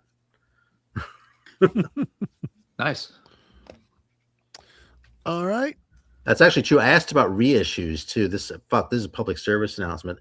I asked them if they were going to be reissuing this or that record. And they were like, dude, these aren't even really reissues. These are like covers that we already had around and like leftovers from before, and like we're using the same plates. There's like no like remastering or anything like that. It's really not a real reissue. So when people are just selling original copies of the earlier LPs, keep that in mind because they don't have to be original to be identical, like literally identical to the originals. Yeah, I've noticed that. And that's from the horse's mouth. Yeah, I've noticed that with some of the SST reissues. They are almost identical to the old ones. You're hard pressed to tell them apart in some cases, not just with Vitus, but yeah, even Black Flag albums have that going on. All right, well, might as well just piggyback off the death thing, and we'll keep it in the family with Traced in Air by Cynic. This is a good return to form after a long hiatus. And it does feel like the natural successor to Focus, which is another one of those records that I didn't get when it came out, and I ended up liking more as years went on. And this too, and I listened to the crap out of this for a couple weeks after buying it when it came out, and I just kind of realized quick that this type of stuff just may not be for me. Kind of wish I liked it better. There's definitely an artistic strand throughout all of it from technical proficiency. Obviously, you've got some of the most amazing players in jazz and metal playing on this thing. It's just kind of outside of my pay grade when it comes to the fancy scale. It's starting to get a little too fancy for me. And man, the artwork in this thing is pretty amazing. Yep. I wish I liked it more. And again, this is one of those things, if I listen to it and put it on, I'm going to be fine with it. I just don't ever find myself pulling this or focus off the shelf to listen to it. There's other more knuckle dragging things I'd rather listen to, I guess. Yeah. So it's been ages since I listened to any of those Cynic comeback albums either. I've been meaning to check them out again. I liked them like you. Like I liked them when they came out, but I kind of shelved them and haven't gone back to them in forever. Yeah. Hey, check out Frank's last comment. Do you mind putting that up there for a second? Yeah, that was it. Oh, sorry. me and Alan are battling each other. There we go. Yes, it took me a while. Yeah, I think Frank's talking about porn. St. Vitus, pornography, you know. Yeah. Yeah, no, we were going back and forth about Vitus. That it took him a while to get into them because they have that much sloppier sound compared to like a Candlemass or, you know, a Sabbath. But the sloppy is part of what makes Vitus great. And yeah, it clicked for him. So it was I saw the context in the chat. I just, figured we might as well keep the hazing up. Cheers to Frank. Cheers, Frank. On, as always. Aaron. All right. Sloppy seconds in my case, Aaron. Get what you get and you don't throw a fit. Okay, here's another one. This is Debate Marty, man. Oh boy. Yeah, that's you're pulling out some cool stuff tonight for the wrong reasons. But it's cool. It's good. I just don't get it. There's clearly something going on here that I haven't gotten my head around yet. I hate their band name, by the way. Anacruz is fucking pretentious fucks. It is not a great name for a heavy metal band. I will agree with you. But looking aside from that, okay, it's still called the Suffering Hour. Redeems it a little bit if it's about suffering. But joking aside, man, people really like this record. Mm-hmm. I mean, I know Marty does. Fucking Ron does too. From I can't remember what his channel's called now. Ron Haggerty, though, good dude. Alan does. And yeah, well, there you go. Yeah. My favorite might be the second one, but yeah. I don't get it with the Anacrusis, like at all either, man. Like some of these things, I'm like, I can kind of see where it's coming from. I'm just not like dialed into it yet. This one, I'm just like, you're not alone here, though. This is a band that, oh yeah, they had their shit together. They're creative. They have their own sound, which is problem number one. If you are a unique band like Cynic, who I just showed, you're a unique band, you're going to suffer and struggle. You're only going to appeal to a niche within a niche in the metal music scene. I'm generally pretty open to weird sounding bands, though. Yeah. But that band, they toured all over the place. They did the thing, and they just weren't. They put out 4 good records, and they just didn't really get the love. It's weird. It's weird. Either people loved it or they hated it, or they're like, I don't know. Yeah, I'm kind of in the I don't know camp. It's another one. I thought I was going to be stuck there forever with Liege Lord too, and I love fucking Liege Lord now. Yeah. But again, it's people like if it's for records, okay, like a lot of people really like Night Songs by Cinderella, right? But like I'm kind of like looking at like sort of the pool. It's like, yeah, whatever. I'm not going to go out and get that one. The Anacrusis, I made the effort to like go get and like give it a real chance. And yeah. All right, Alan. I want to save that one for next round. We'll go with something else this time. We talked about this album a lot when it came out, but that's been a minute at this point, so figured it was fair game to break it back out. I really wanted to like the God Machine a little more than I did. It is not a bad Blind Guardian album It's not. at all. Pretty damn good. It demonstrated that they could sort of still, really burn one out. Blind Guardian had gotten overly symphonic over the years. It had really, the last album or two had really started to get bogged down with just too much of the symphonic trappings for my liking. And so the fact that they really just trimmed all that away and went back to something that was more of a traditional power speed metal sounds great on paper. Yeah, this album just never really fully grew on me. It's just like, yeah, they mission accomplished. they did what they set out to do, and it went over very well, and I'm glad it did. Blind Guardian, a very, very dear band to me. Love them to death. But at the same time, this feels, I don't know, almost maybe too plain. And I know now it's just like, well, there's, too much symphonic stuff. No, there's not enough. And, we're being kind of nitpicky, but it's really hard to ever go home again. It's been a long time since Blind Guardian had put out, just pure power speed stuff. You got to go back to early and mid 90s, Tales from the Twilight World era. And this is what, 30 years after that? You're just not going to be able to capture the same intensity. Totally. Even if you can play it well, which they do here, it's not going to have that same excitement and energy about it. It just can't. I'm sure there's a couple of exceptions if I think about it here or there, but for the most part, when bands kind of go back to that, go back to their roots, they may be able to pull it off on a technical level, but it rarely has the same impact. And that's kind of where it ends up with the God Machine. It's like, this is a good sounding Blind Guardian album with them playing straight ahead power speed metal, but they've been there and done that before and done it better. And that's was always kind of the roadblock on this. Nevertheless, it's a solid Blind Guardian album. Yeah. And I wish I liked it a little bit more just because they are a great band. They have one of the best runs of albums of all time with all their early stuff. And I really wish they had more stuff from recent years that I could love at that same level. And they just don't. The albums in the 2000s range from disappointing to fairly good. Is about as strong as they've gotten in the past quarter century at this point. Jesus.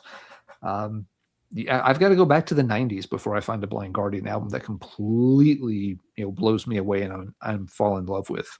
Not a single one this century has done that for me, which is why the band's kind of fallen off a little bit in terms of like my 10 favorite bands of all time or whatever. There's a time Blind Guardian would have ruled the roost. No, they're not even a top. They might be top 10, but I don't know. I doubt it. They've had too many albums that didn't quite hit the mark. So yeah, that's enough about that one. Good album. Wish I liked it more. I feel they've done better. Once again, I'm just never going to reach for like the 5th best Blind Guardian power speed album. This is a funny way of putting it. Hey, so here's a question though. What's a band that went back to their roots and actually made a good album? Fair question. I'm sure we can come up with some if we stew on it a bit. I used to joke about Metallica that they're like the Democratic Party because every 4 years we'd hope there was a return to their roots, and every 4 years we were disappointed. Yeah. Geez. Well, let's think. Someone who really went back to an old sound and it worked extremely well. Chat, you've got ideas, I'm sure. See, Aquafest says Testament. Ooh. Simon says Carcass, which is a good pick. See, because I can't even think of some records that were really good comeback albums, like Perfect Strangers by Deep Purple, I think is the best comeback album. Or the White Candlemass album. But was either one really a return to the roots? Perfect Strangers, I don't think was. Yeah. I don't think so at all. I agree. Very, very good. It succeeded as a comeback, but no, that's a very 80s sounding album. Oh yeah, that is a very 80s albums. And to your point about the Candlemass self-titled, yeah, that one really lacks a lot of the sort of grandeur gothic, structure that the 80s Messiah albums have. It sounds like Candlemass and it sounds like Messiah, but the atmosphere is really different. I've never thought about it, but maybe that's one of the reasons that album didn't click with me. Someone said Corner. That's a good pick. Sort of. They returned to their roots. I guess they did, didn't they? Okay, I haven't heard that. I don't know. Did they? Is the new one considered a return to roots? A lot of people are calling it that, but it's not the technical. It's not as technically. I don't know if I'd say that about the new Corner album. I mean, another don't. great like latter day record is Monotheist, but that's not a return to roots either. Yeah, No. that's very Not different. at all. That's like a next evolution, is what it is. Yeah. Anthrax, Mike says Anthrax. That's a good one because they kind of fell astray a bit with John Bush singing. Mm, But when they returned to their roots, was it any good? I love the two return Marty's to big on the form comeback Anthrax Anthrax records. I sounds. thought they were great. Yeah. I think they're okay. I'm not as high on them as Marty is. I just feel like we sort of fetishize the idea of a return to roots without actually thinking about the ramifications. Yeah. No, it's a good point. And yeah, I think a lot of times I think it's much harder to pull off convincingly than people Completely. think. And again, kind of holding a band to that level of quality that they had when they were young and hungry. It's just there's been too many years, too many restructuring of the same formula over and over, the same riffs, the same scales, the same tuning. Yeah. Everything stays the same. You write the same album in different fashions every 2 years. How do you? You're not going to get it again. It's gone. You can't you can't go back and write more songs raging against the system when you're working on a 20-year pension. You just bought a house in a neighborhood with a good school district, and or your whole life perspective is so different. How are you going to recapture that kind of youthful energy, rage, naivety of thinking what the world could be like, and 30 years later you know exactly what it's like? It's really hard to expect a band to do that. These are great points.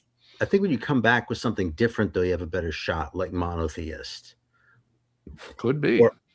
Or I mean, I could argue Perfect Strangers, frankly, on that one too. But I just had another one. I forgot. Oh, that Holocaust record, I really like. People never talk about that one. Do you know what I'm talking about? Which one? The Sound of one? Souls. Here, I'll just grab it. Oh yeah, Sound of Souls. Yeah. Although that's not a return to roots at all. Yeah, that's a very different direction for Holocaust. It's completely different. When I got this thing, I mean, I just bought it because of Holocaust. It was a Holocaust record. I loved them, right? But I got this home and I was like, "What the fuck?" You know? Yeah. It's a completely different animal. But I came around on it, man, and I really like this record a lot. It doesn't sound like it doesn't sound a thing like the Nightcomers or Live Hot Curry and Wine, but it's fantastic. It's sort of a weird comeback, you know, and sort of the way that we're talking about. So Return to Roots, I think, might be sort of a red herring, or maybe something worse than a red herring, like almost like more like a trap. Yeah, some folks. Let's see. Possessed has been mentioned. Mike mentioned Halloween. What do we think about Halloween in this context? I mean, they had a sidestep with Chameleon. I mean, big band horns and shit mixed in, and then they came back with Master of the Rings, which set things back in motion. Really? Yeah. I don't know. That's over such a short time scale. It doesn't actually feel like a comeback or return to roots, but I guess it could be. If he's talking about Holocaust, if he's talking about the return of all the members and then putting out the self-titled, that to me, my God-given right wasn't a departure. It felt like a Halloween record. You know, I don't know. I mean, Paradise Lost went back to the heavier stuff, but I don't know if any of their later albums really sound like. I mean, they've never made another Gothic or another Draconian Times, but I mean, they did go back to that sound, but they approached it in a different way, and I like the new approach. Let's see. Yeah, Frank, you're right. I mean, that would by that even No Man's Land had a completely different lineup compared to Nightcomers. So yeah, that's always been Mortimer and whoever's helping out John Mortimer. Yeah. We look at Metallica. I mean, they're an easy one to pick from because they changed their sound dramatically with the rock albums they did, Load and Reload, and you know their return to form. This is a whole. You know, you're not young and hungry anymore. These guys are multi-bazillionaires, and they just don't struggle the same that they did when they were, coming from broken homes and screwed up alcohol issues and. It's just different, and you write different music. And trying to tap into how I felt when I was 16 just isn't. Though I may still feel that same way. It just there's too many years have passed, too much stuff has happened. Things change, music changes, or you just burn out. Like James on Kill 'Em All again. Yeah. So yeah, there have been some interesting suggestions in the chat, and yeah, it's an interesting question. Might be something to circle back to for a discussion sometime. Try to find good examples of bands that. Made successful comebacks, but keep tabs of, was it really just like what they did in the old days, or like the monotheists? Yeah, did it succeed because it wasn't what they did before? That might be a good discussion for that collab we're talking about. Let's revisit that. That could be a thing. Put a pin in that. Yeah. Yep. All right. I did Blind Guardian, I think, is where we started that mess. Okay. So, Marty, I think it's your turn. Well, I got to say, this band is on tour of the U.S. right now, and I guess it's a timely thing to bring up Emperor. And this album in particular this is not a bad record. It just isn't the Emperor I prefer. I really love their demo. The Wrath of the Tyrant stuff is fantastic. I love In the Night Side Eclipse. Great. I love Anthems to the Welkin at Dusk. Obviously, they're becoming more prog induced and a little bit more technical, but that album still, there's just something really special about it, and they're still clinging to the black metal Norwegian essence. This here, it starts to feel to me like the prog is kind of taking over things a bit. It's starting to feel more like Isan is more active in the, I don't know who wrote all the shit. I think he was. He probably was. I think Samuth had to do some prison time for burning down that church, but this here starts to show, is starting to show some, it's getting a little too fancy. And then this album here, again, another technically impressive record, and it's really a pretty good record. It's so complex and cold. It is not cold in a good evil black metal way. It's just, it feels very machine-like in the performance and the way the songs come across. And I like both of these records, but I wish I liked them more. I just think that they lost their true spirit. They left it behind. Granted, they got better players. They became better players. They moved forward. They grew up. They're trying to prove themselves. And that is, that sort of evolution is to be applauded, but I don't know if I celebrate it. You know what I mean? Aaron. All right. Hey, Jimmy. What's up, man? Good to see you, brother.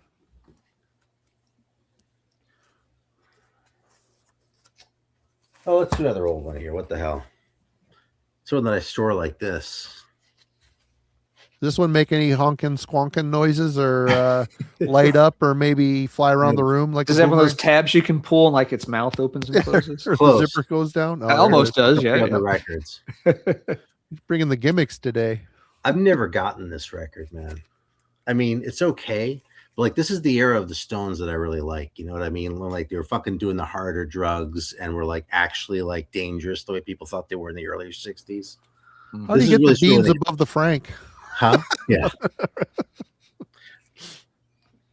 Yeah. I don't know. I really like Let It Bleed. I really like Beggar's Banquet. And I like Goat's Head Soup even, but this one's just kind of, I don't know, man. Like, I feel like the songs are there, but it just doesn't really excite me. I just never really feel like putting this record on, So yeah, that's the last like non-metal one I have for tonight too, by the way, but that's okay. I can't comment because I've never gotten into the Rolling Stones. I'm not a Stones fan.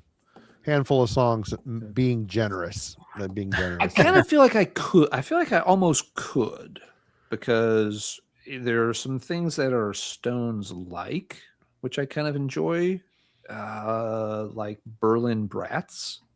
I'm like, that's really cool, and it's very, very Rolling Stones. It's like Rolling Stones with just enough of a dose of punk that it gets my interest.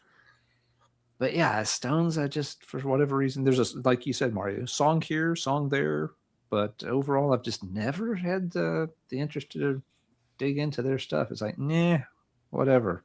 Yeah. And I'm one of those people. I'm, the whole, cult thing with Keith Richards, being this walking embodiment of drugs. I just don't give a shit about that kind of thing. That I don't mind it, but it doesn't impress me. That kind of thing attracts some people. Like, holy crap, I got to check this guy out. He's awesome. Just like, why? Because he did a bunch of drugs? Whatever. Who cares? I'm not going to like come to you, and check you out just because of that kind of bullshit. Yeah, I think with the Stones, it was more the drugs sort of happened to coincide with their peak era there, and then as they continued taking the drugs, the records went downhill too. So I think for me, that whole 60s era, early 70s era rock bands, the band that I liked the most out of all of it was the Doors.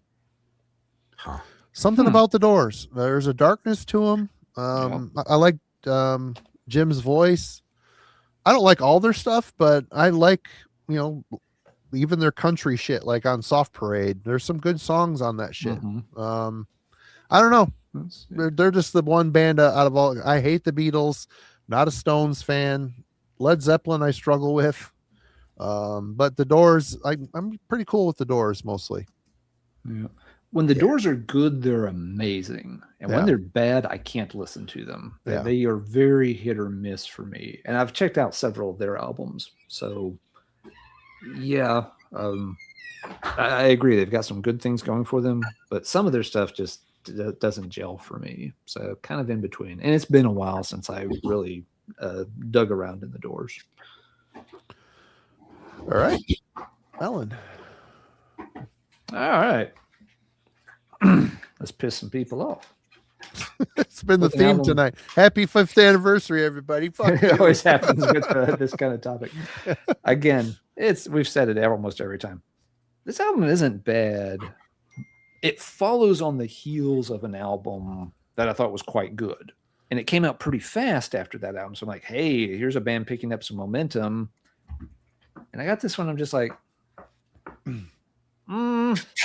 no, I'm not sure this one works as well as that last one. Manila Road Spiral Castle.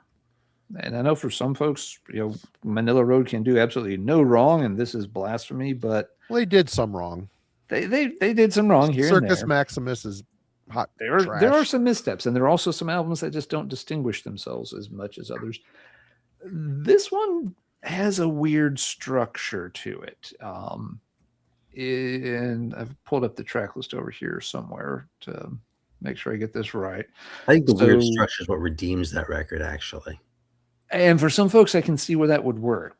For me, it leaves me puzzled. I mean, you start with a 2.5 instrumental that doesn't really do much at all for me, and you end on a 7.5 minute instrumental. Weird way to end an album. I'm not always the biggest fan of instrumental tunes.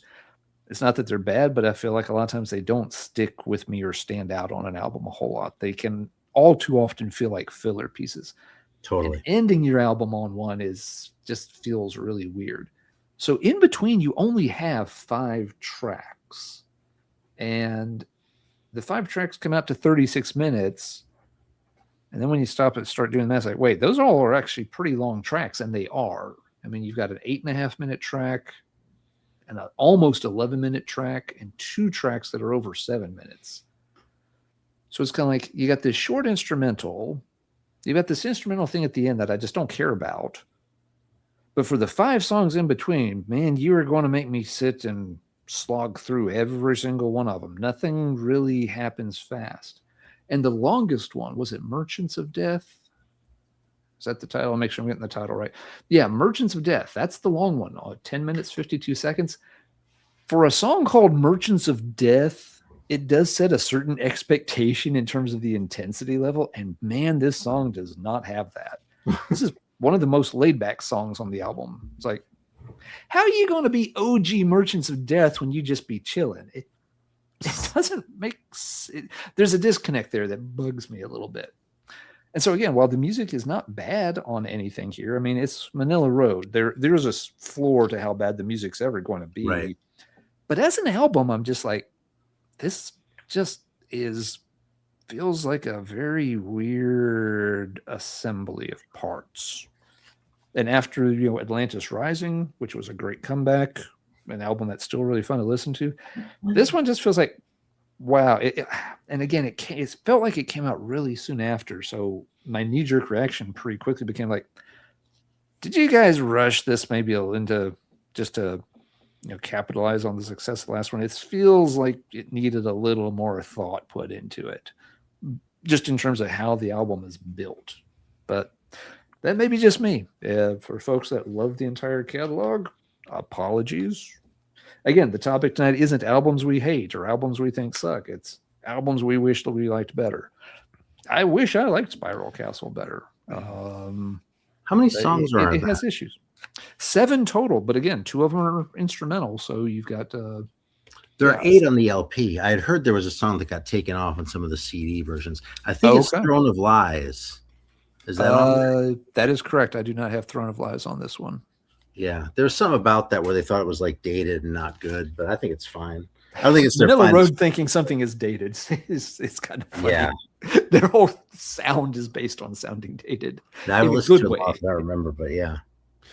I gotta say, I agree with you on the instrumental thing. I like an occasional instrumental on an album, but when it goes over that, it's too much. And I often wondered what it is about instrumental music, largely instrumental music, that bothers me. And I guess I've always seen music as kind of a bit of alchemy.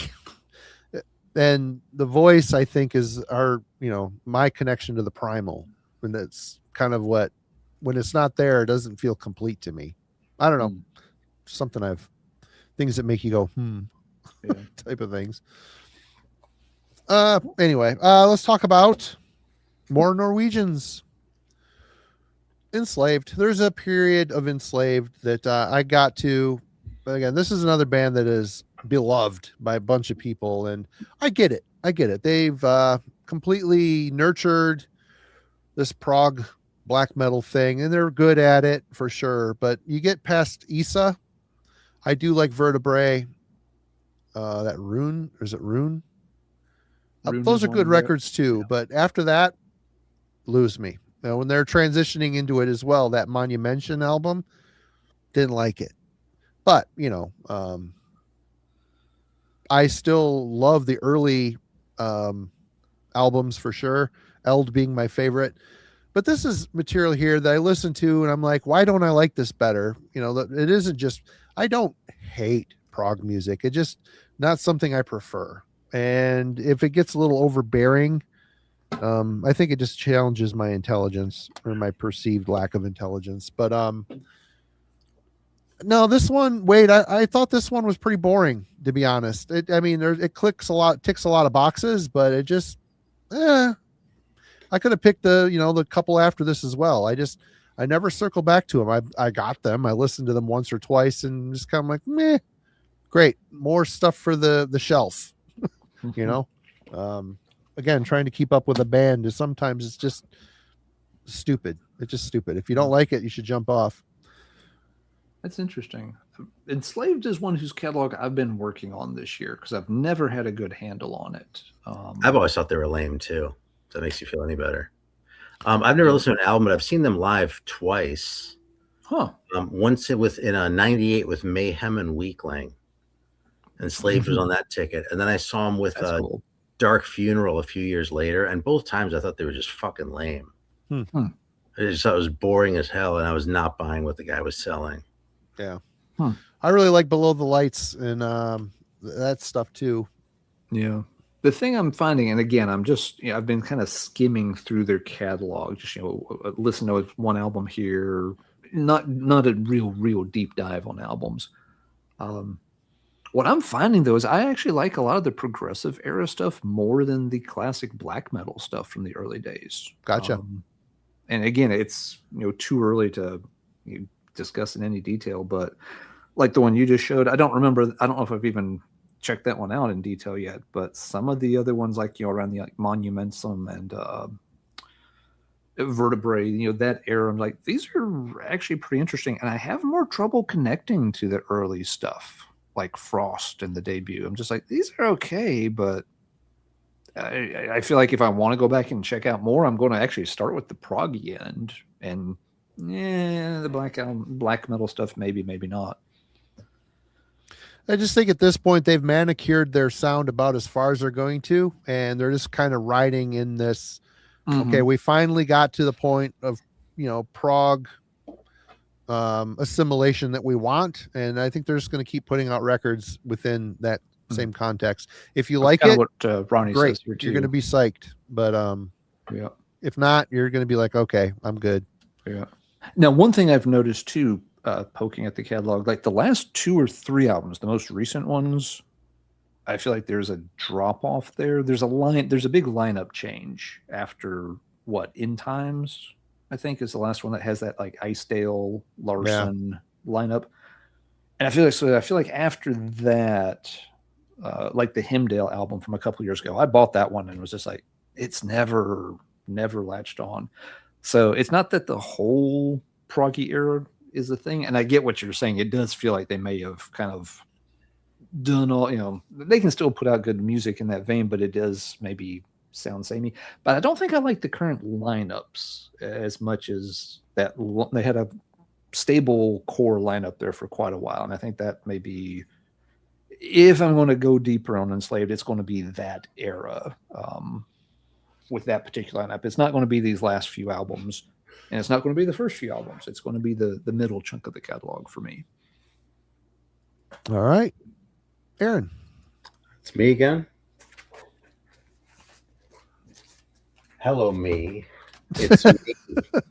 No, don't do that. All right, this one's just for Marty.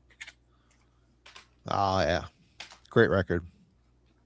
Oh yeah, you were talking about this in your. I just agonized about this metal today. I'm a little surprised you don't like that one more. To be completely honest, this is one of the bigger surprises right now. Yeah, this is really. I mean, it's kind of made for me. The singer kind of sucks. It's definitely like not like professional standards. I think I'm going to get there one of these days with this record. Okay, I'm very optimistic. I've come a long way with it already, but yeah, I never loved it as much as you do. Yeah, it's funny. I was agonizing over this just a few hours ago, and I was shooting my own video. This is an Italian band that, like, on the Italianist scale, like this, like records like this are why I like Italian metal so much. Yeah, it's just this specific record. It's a thorn in my side, man. Shit like that keeps me up at night. I swear. Right. It was kind of cool after we did our album club on that. The main guy reached out to us. It was oh really? Yeah. What's his name? Fabio or yeah, Fabio. He wanted to know if we could fly them out to play a show in America because they wanted to come to America. I think they're getting close to wanting to wrap it up. They've been at it for a long time. Very long time. Yeah. Yeah. I don't know their catalog very well, but every album tends to have its own identity. So there could be other ones that you'd love and some that you wouldn't like. Yeah. I've only got 1 or 2 of their records, but everyone I've heard is at least it's way better than you think it's going to be. There's a lot of really cool composition and interesting things going on in those records. They're actually very good musicians. I don't know. They're a band I long to fill the catalog. They end up being lower and lower on the list whenever. Yeah. And it's not the kind of thing you stumble into very often either. Yeah. All right, Alan. All right. I picked more Doom tonight than I realized. What's with that? Just happened. Album I like, but I think part of the issue with this maybe is that it hasn't held up as well over time. And so now I feel like I want to like it as much as I did 33 years ago when it came out. And that's The Obsessed, The Church Within. This was, sort of their big label, quote unquote, breakthrough album. They had been around before and put on hiatus and then came back. They had an album before this, Lunar Womb, but this was the one that started, kind of get a lot of the press and hype about this legendary Doom band from the 80s coming back and crushing it. Wino was done with his stint in St. Vitus and was, back with his OG band. Everybody was all into it. Cathedral, had gotten a lot of people kind of tuned into Doom around this era. And this isn't a bad album. There's several really solid tracks on it. I always have felt like it was either just a little too long or slightly uneven. Like there's a few songs that don't quite get there. And I also feel like, I don't know, Obsessed is a band that just, as I checked out more Obsessed after this, I never really found that legendary recording that everybody kept talking about. Wino the Legend, like, okay, well, what did they record in the 80s that I'm supposed to be hearing? There's a 7-inch single. There's a bunch of demo stuff that didn't really get pressed until like the late 90s or 2000s. They didn't have a big catalog of stuff. They were legendary, like, I guess, on the live scene and the whole, Baltimore, Northern Virginia, kind of area, part of that scene that Pentagram and a ton of other similar bands came out of, Revelation, Iron Man. There's a laundry list. But so I'm always left to scratch my head a bit with the Obsessed. It's like, why are they one of these? Why do they have such stature among Doom fans when they had such a scant catalog? How the hell were people hearing anything by them? And then when they started having some albums with more exposure, it's like, it's good, but it's not Epicus Metallius good. It's not Mob Rules good. It's not First Pentagram album good. It's not St. Vitus good. It's I want this band to live up to the legend in my mind, and instead it kind of feels like maybe they're like one tier down from the level people are putting them on. And this album, I revisit it now, just like, yeah, there's still some songs I like. Skybone is really good. Concrete Cancer is good. But there are other times where this album kind of just drifts along for a couple of tracks and nothing's really standing out. So wish I liked it as much as I did when I was 19 and thought that, yeah, this really was some legendary must-hear Doom act that had this massive catalog that I was going to get to explore and fall in love with. Found it about the same time I was really getting into Candlemass and stuff. But the catalog just doesn't play out. They've got a really odd catalog, and I think it throws me off a little bit. I don't know. What do y'all think about the Obsessed, Aaron? What's your take? I think they're overrated. Okay, so I'm not completely alone in this boat. Okay. I like them just fine too. I just don't really hear it either, and they don't seem like they were like innovators or anything else. You know what I mean? I'm kind of with you as far as being a little bit puzzled why they have the stature they do. St. Vitus was earlier. Witchfinder General was earlier. But they kind of came late to that whole thing, as sort of small as it was in the 80s, and then somehow I got this retrospective like stature conferred upon them, and it's not clear to me why. Okay, then I'm on that same page. It feels like, again, they were on the scene pretty early. I know that, but I have no idea how so many people were into them, because there seems to be so little documentation from that scene that got circulated. Maybe there was like a VHS home video that everybody except me had of some massive concert they did from 1984. I don't know. Yeah, Logan, I was just mentioning, like, a few other, doomy, kind of, things that are also revered from the 80s that Obsessed a lot of people want to put Obsessed on that same tier, and I think they have to be a step below. Yeah, which one is that, Aaron? So this is the first one on Relapse, and this is it's an early reissue of Lunar Womb. I don't know what they did with the cover on this, but it's $20 spin one. Okay. And these are both good records. I'm not mad at either of these, but are they like, they're not Pentagram, they're not Candlemass. They're just a good band, So yeah, I think, we're completely on the same page with those guys. Okay. Interesting. All right. Marty. This one feels kind of obvious, but I've owned this album 3 or 4 different times, and I found one for $1.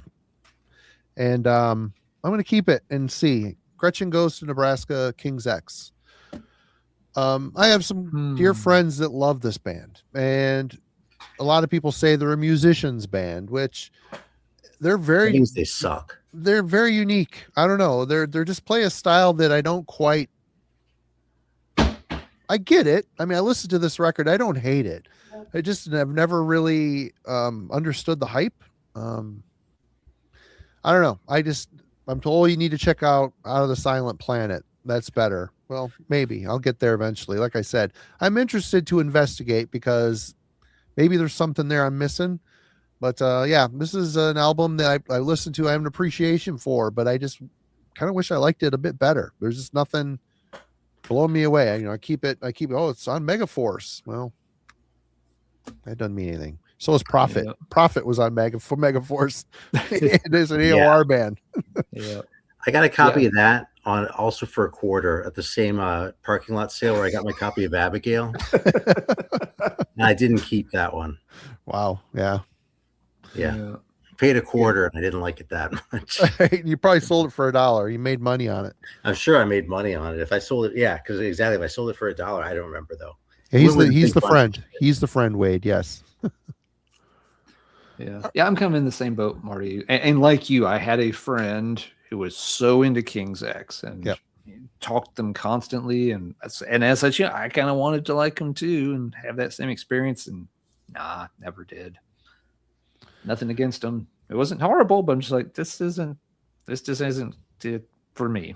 It just ain't. Cheers for being completely unique, though. I mean, hell.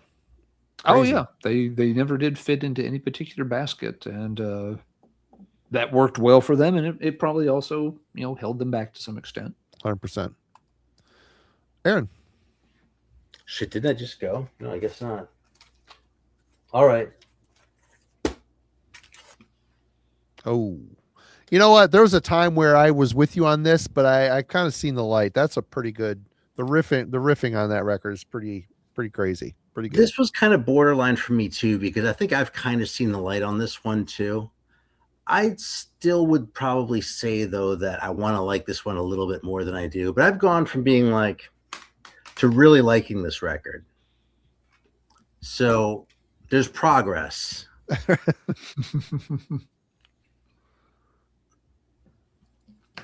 Yeah, I don't really have a whole lot else to say, I mean, it's you're right, the riffing is really good, the performance is really good. I can't believe it was on Capitol. What the fuck? Yes. They don't belong on that label. No, there was a whole time where thrash has hit an apex. I mean, Power Mad was also on Atlantic or no, Power Mad was on Atlantic. It was on like EMI or something big. And that band had no business being on a major label. They just didn't. They're good, but they're just so derivative, MCA, I don't mind because I remember when I was working at the record store in the early 90s, the boss said, yeah, MCA is where bands go to die.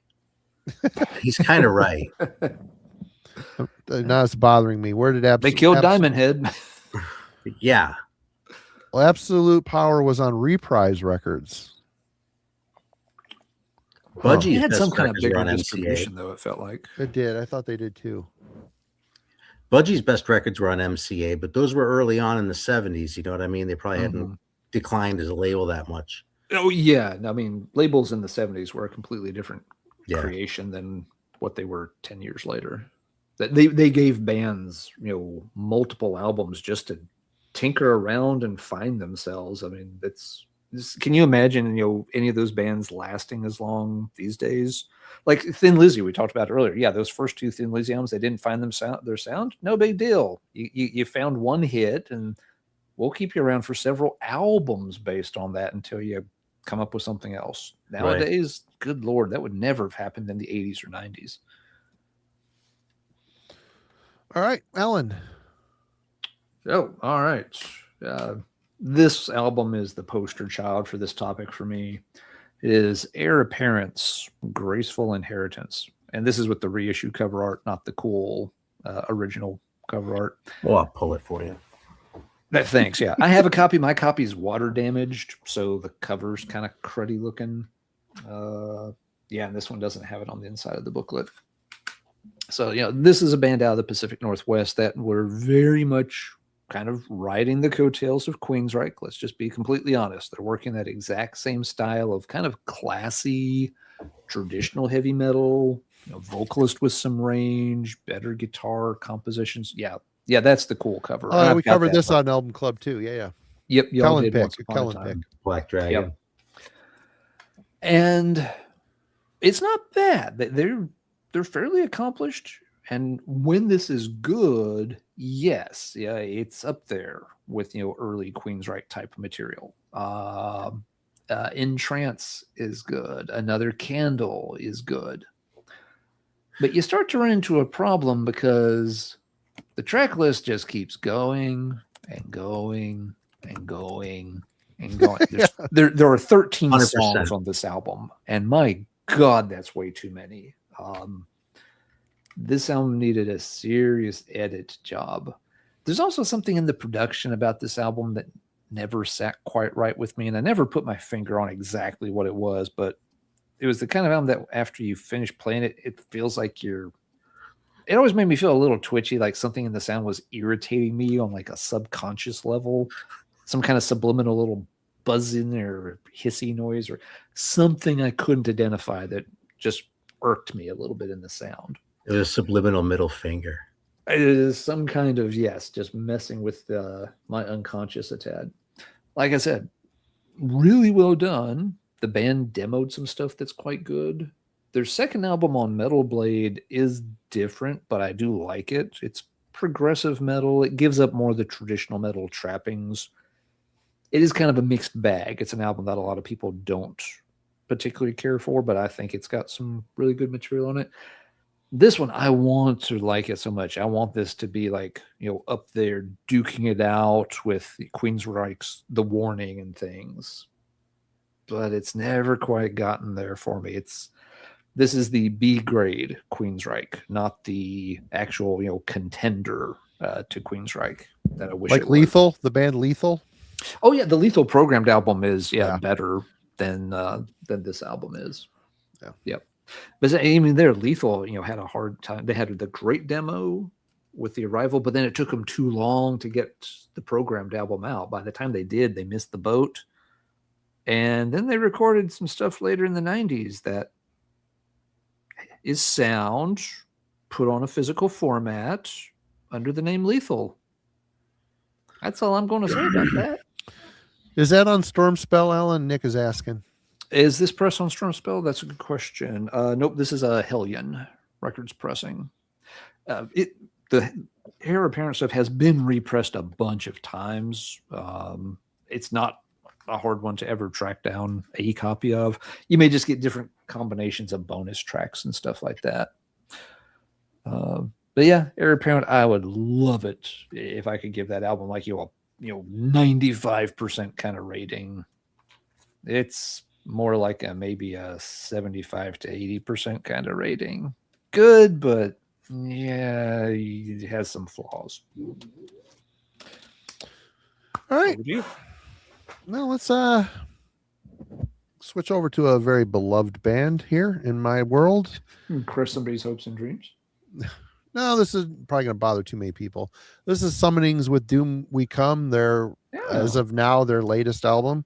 Okay. I really do kind of need to revisit this, but I remember being very underwhelmed by this record. And their album that came before this, Old Morning's Dawn, it felt a bit more world music-y at times. I really end up liking that record a lot. But this one here, it's starting to feel tired. They're starting to feel a little burnout, a little tapped out on the inspiration. The album is 8 tracks, but it felt long. It felt like it drug on quite a while. It does. It's 65 minutes. Yeah.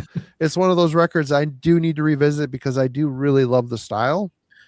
And I love the band. But yeah, this is one I wish I liked better. And I will say this is another one, even though I do really like this record, Oathbound, especially the last song, Land of the Dead. They always close on a banger. For me, this album was a production issue. I did not like the way they did the guitars. The guitars sounded a bit weak in the whole production of it. Still a good record, but it's one of those albums that kind of is affected by sound for me. But this here, it's the material. The material just feels a bit tired. Again, I need to revisit it. Maybe I'll try to do that here soon. I would give that one another listen. Yeah. Especially, and I think that album in particular starts really well. I think the first 2 to 3 songs are where that album really shines. I agree. It runs a bit long, but like Tarkalion, Silvertine, those are really strong songs in their catalog, in my opinion. Yeah. I think the problem with Summoning that we're running into is, and you touched on it for sure, I think we're getting to the point where they've kind of done what you can do with the formula. And so how many summoning albums do we need that are all kind of working in the same space? And on top of that, now we're at the point where summoning's been around long enough that you're getting a bunch of bands, basically duplicating their formula. Oh, a There's, bunch of them are popping up. Yeah. Yes, they are. For a long time, Summoning was the only band that did that kind of thing. Then And their Caliban good Brood, albums which are was good. so good. They're Yep. even they are not going to topple those giants. You know what I mean? Probably not. And yes, now you're to the point where like I want to hear a Summoning album today. You've got what? If discounting Lugburs, which most people would agree is kind of out of bounds. It's a different band. It's a different sound, different style. Yeah. But I mean, you've got what, 7 others to choose from? Yeah. I think there's 7 others. So, I mean, that's where you're getting to the point where it's just like, wow, which one do I pick? Well, how often are you going to sit down and spend a week or a weekend or whatever actually working your way through the entire Summoning catalog to hear all of it? You're not. You're going to start gravitating to the ones you might like most, and the other ones don't get as much attention and just don't feel as, it can be little differences, but it just does start to feel a little bit samey, even if there's some variations here or there. Yeah. I think Summoning's right at, I've said before, just, made up conspiracy theory things. I think when you get to about the 7th album, if you're not, continuing to experiment, grow, branch out into some different things, if you've done 7 albums and they all kind of live in the same wheelhouse, that's about the most a person needs. Beyond that, it's hard to get people to care much more. Yep. Unless they just latch onto you as, their one favorite band. Yeah. Aaron. All right. I think some people are going to be kind of bummed to see this one, but those people would be me. I mean, this record is great. It's a fun one. But I just wish the songs were a little bit better. It just doesn't really hold my attention, man. And this is one of those records. It's such a sort of a classic for what it is, I have copy number 228. I don't remember what copy mine is. Yeah, I wouldn't have remembered on mine. I have to look up. Like the production on this is kind of shitty. The songwriting is kind of, mediocre. It's like, this is totally the sort of record that I would fall in love with. And I do really appreciate this record a lot, but I don't like it as much as I wish I did. So yeah, it's 79, this record. Yep. 79. So right sort of on the cusp. So yeah. And these fucking titles, The Lights of Blind, Rock and Roll Close to the End of the World, which is exactly what he says during the chorus. Mm-hmm. He's got some of that slight, German lost in translation to English thing going on. Yep. You even have that, which is like, if all else fails, I'm a sucker for that shit. Yep. Yeah, no, I do like this album just for, the sheer, you're right. It's rough. It's simple. It's, it's not winning any awards for, musicality or any kind of virtuosity, but it's just over the top fun. Actually, I'm gonna cheat making a twofer, because you know what else falls in exactly the same category? I've had a lot of fun hyping this record. I still think it'd be fun to watch you fuckers talk about this on the album club, because it is such a disaster. But I don't actually like this record as much as I like the idea and sort of like what it is. You know what I mean? That's kind of how I feel about, I mean, The Hand of Doom is a much better record, just so we're clear. But like, in both cases, it's like, it's just not there, man. I really want it to be, but it's just All right. Ellen. All right. Still pulling off the Doom shelf here. It was a rough night for Doom. I'm sorry, Doom. Didn't mean to pick on you. This is if you ask me, my knee-jerk response was like, yeah, that's a really good album. When I stop and break it down song by song, I'm just like, it's not quite as good as I'm giving it credit for, which means I want it to be good, but it has issues. It's the second Gates of Slumber album, Suffer No Guilt. It's got, absolutely gorgeous Frizzata cover art to it. The band's debut album's okay. It's a debut album. The band's, sort of finding their sound, working the kinks out, but it has some really heavy moments on it for sure. This one feels like they're starting to be more ambitious, really trying to, write some bigger, more epic pieces. And sometimes they hit, sometimes they don't quite congeal the way they need to. They're still not quite completely, there in terms of nailing down their sound. They would get there on the next album after this, and that one's quite tight sounding. I want this one to be on that same level. There's a lot of cool ideas here. It's just, and when I look at the tracks, I'm like, yeah, that one's cool. Yeah, this one's cool. Oh, I love the cover art. I liked the band's original run of albums. I haven't been as keen on, I didn't think their comeback album last year was particularly good. But yeah, when I stop and do the math, I'm like, how many songs on here are really top notch? Not as many as I'm wanting there to be. So haven't played it in a while. Maybe next time a couple more songs will finally turn the corner and move over to the win column. But it's kind of a split affair at this point. Cool band, did some cool albums. I recommend checking them out. But yeah, this one I'm guilty of overhyping that one at times. If I'm being honest, I want it to be good, and it's good, but it's not. It's not genre defining good. I've done that too, man. Oh shit, I shouldn't have hyped this one out so much, man. Now I feel guilty. All those people are gonna think it's good, and it actually sucks. Yeah. You always worry about just like, oh no, someone's going to go buy that now because I made it sound like it was awesome. No, here, I'll give your money back. I feel bad. Okay, Marty.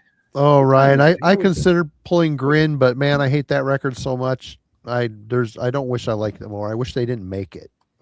Yeah, that's for a top. That's the important criterion right here. Yeah.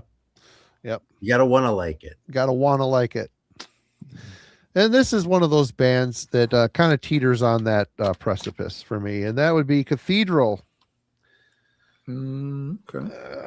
So here are the two real bad ones in my book: the Ethereal Mirror and Carnival Bazaar. There's some campy, fun shit on here, but I'm, going from Napalm Death to the way Lee Dorian is singing, I never got it. I picked up their first album on tape when it came out, thinking, oh, Lee Dorian's new project, so cool.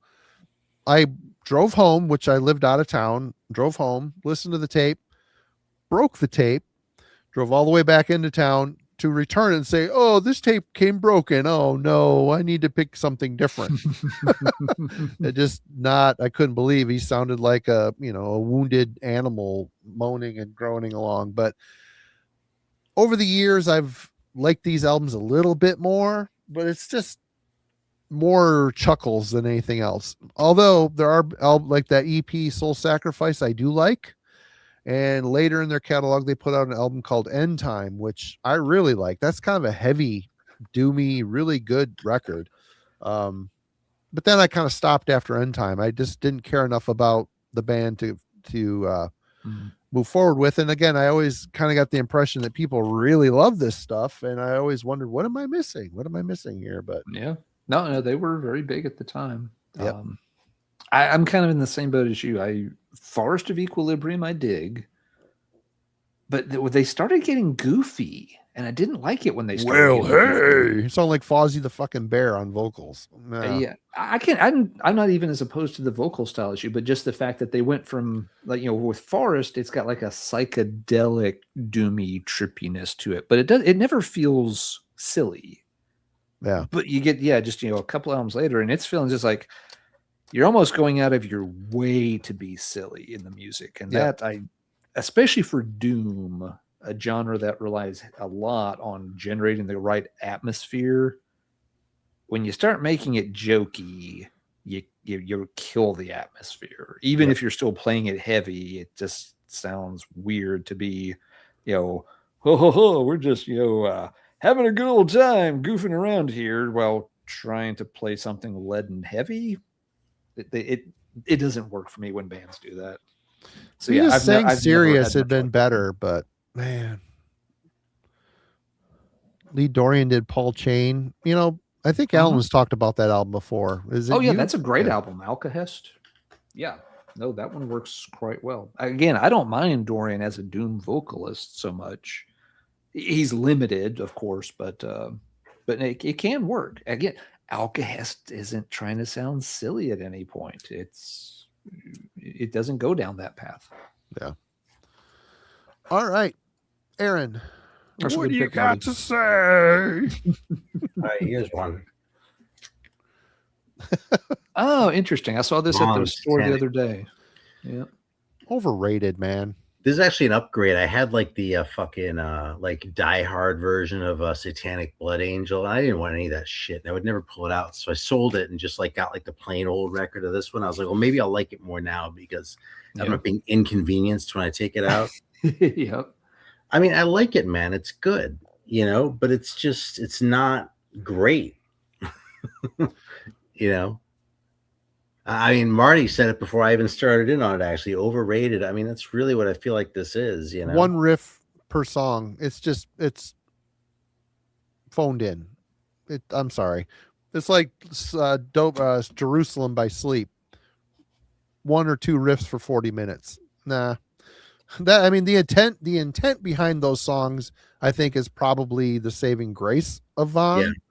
But the actual execution of it is just, I don't know, man. I don't get the appeal. But that's just me. Yeah, I wonder how much of the appeal is strictly due to Yosuke hyping this with this label and everything for so many years. I kind of feel like he single-handedly made this a cult record. But I mean, if Varg wears that doesn't wear that T-shirt to court that day, does anybody know that band exists? No one gives a shit. Seriously. And I think it's okay. I've never heard it much, but I've listened to him. It's like, that's okay. It's kind of cool, but I've never tracked it down or spent a lot of time with it. But yeah, well, it's not expensive. Let me tell you. Yeah. The copy they've got at the local record store, they've got priced pretty high for some reason. Maybe it's an older Die Hard or limited. I don't know. It's kind of like, I'm not that curious to follow up on it. You guys can sell that one to someone else. I mean, their stuff is usually fairly priced too. So if they've got it tagged that way, there must be a reason. But I'll wait for someone to bring in a used CD copy I can get for $8. I know a guy. Maybe I'll send you my copy of it because it's not getting any plays. I think I have it on CD. Well, if I have it, I'll send it to you. Cool. Oh, cool. I'll give it a chance. I remember it being just simple, but not bad. Yeah. All right, Ellen. Oh, is it back to me? Okay. After this round, we should probably just do one more and call it. We're about at the end of the road. All right. I've grown to like a good chunk of stuff on this album. I don't like it as much as a lot of people do, and so I think this is me being like, I want to like it as much as they like it, because for a lot of people, they worship this album. It's Born Again, and again, I get it. It took me a while, but I do get it. Weird, messed up production, but it actually contributes something to the sound. It makes it feel a little bit kind of crazy and untamed. I like that. Disturbing the Priest is a fantastic tune, absolutely. But at the same time, I just don't have the same personal connection to this album as some folks who consider it their favorite Sabbath album, or at least their favorite post Ozzy Sabbath album, or their top 3 Sabbaths of any era. I love that album. I'm like, lots of folks do. And again, and like you said earlier, it's often people who have really good taste in music who's, when they say something's good, I'm just like, what was that title again? I better make a note of that. Yeah.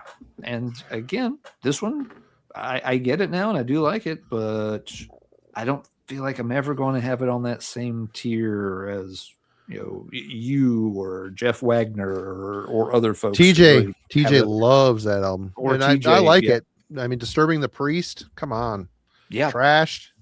Yep. There's Zero the good Hero. stuff. I mean, there's 3 great songs right off the bat, you know. Totally. Yeah, it's a good lineup with a crazy production on songs, and it kind of comes together and works. But yeah, I wish I had it as like the A tier Sabbath album, and I've got it more like the B tier of Sabbath albums. So The key is to forget about it being a Sabbath album. could be. Because if you found that thing at a fucking record show, it was It feels like a Hand of Doom album or something. Yeah. Yeah. If you had no idea who that was, like keep everything exactly the same except the Black Sabbath name, and that'd be a $300 record. That's an interesting take on it, Aaron. I know exactly what you mean too. Yeah. Okay. All right, Marty. Listen to it from that standpoint. It's like, this is actually great. It's better than the War Child record, which is also kind of disjointed as far as like not having more sort of runtime than songs, the way Born Again kind of does. Yeah, man. I like the War Child record, by the way, but it's not very heavy. All right. All right, Marty. So you're wrapping up this round, and then we're doing last call. You said. Yep. Makes sense. This here is an album I've showed on here a bunch. It gets a lot of love, and so does the debut, To the Gory End. But Death Shall Rise by Cancer, I rank these guys up there with Benediction. They just don't. Okay. They're doing a lot of things right, but it's just kind of boring. Their output is just kind of boring. And this was during the time where James Murphy was in every band out there, especially on. I was gonna say this is Road Racer. It's not. This was on Restless. Anyway, there's always something about this band. Very old school, which I appreciate. The riffs were boring. The song structures, didn't love his voice. I don't know. Just a lot of stuff going on here. And it started with To the Gory End. The chorus was the name of the song 4 times, Move On. I don't know. Cancer, I've always struggled. I always wish I got what everybody got. And, Alan reviewed their latest album last year, and I checked out that record before, he did it because we got a promo for it, and they still sound like the same band. They still sound like Cancer, which is to be applauded. They've maintained and nurtured their sound over the years, but it does nothing for me. I don't know what it is. Yeah. Some bands have to be on the B tier, and that's, there's no shame in that, but yeah.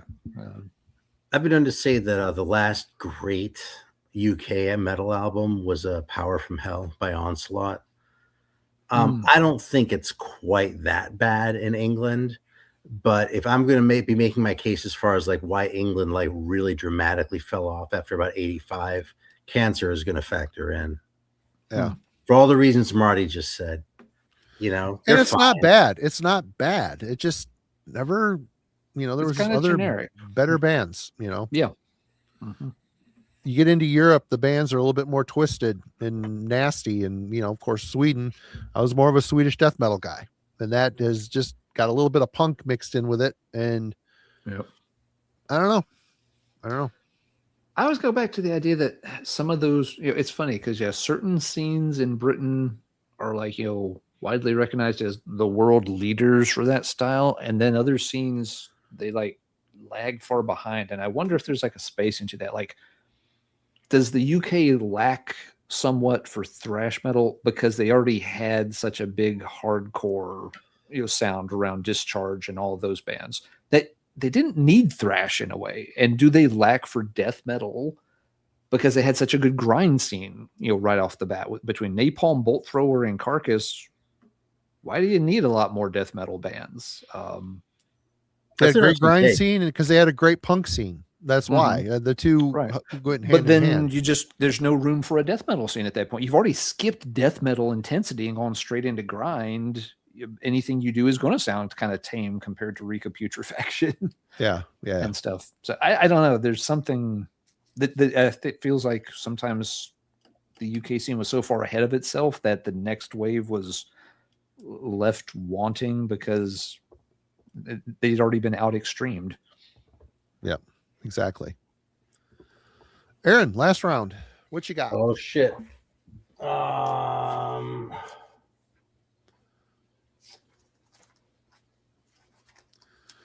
shit. See, Lee, I'm not a Massacre fan either. I think that shit's boring. Always thought so. I preferred Death out of all three of those bands. Mm-hmm.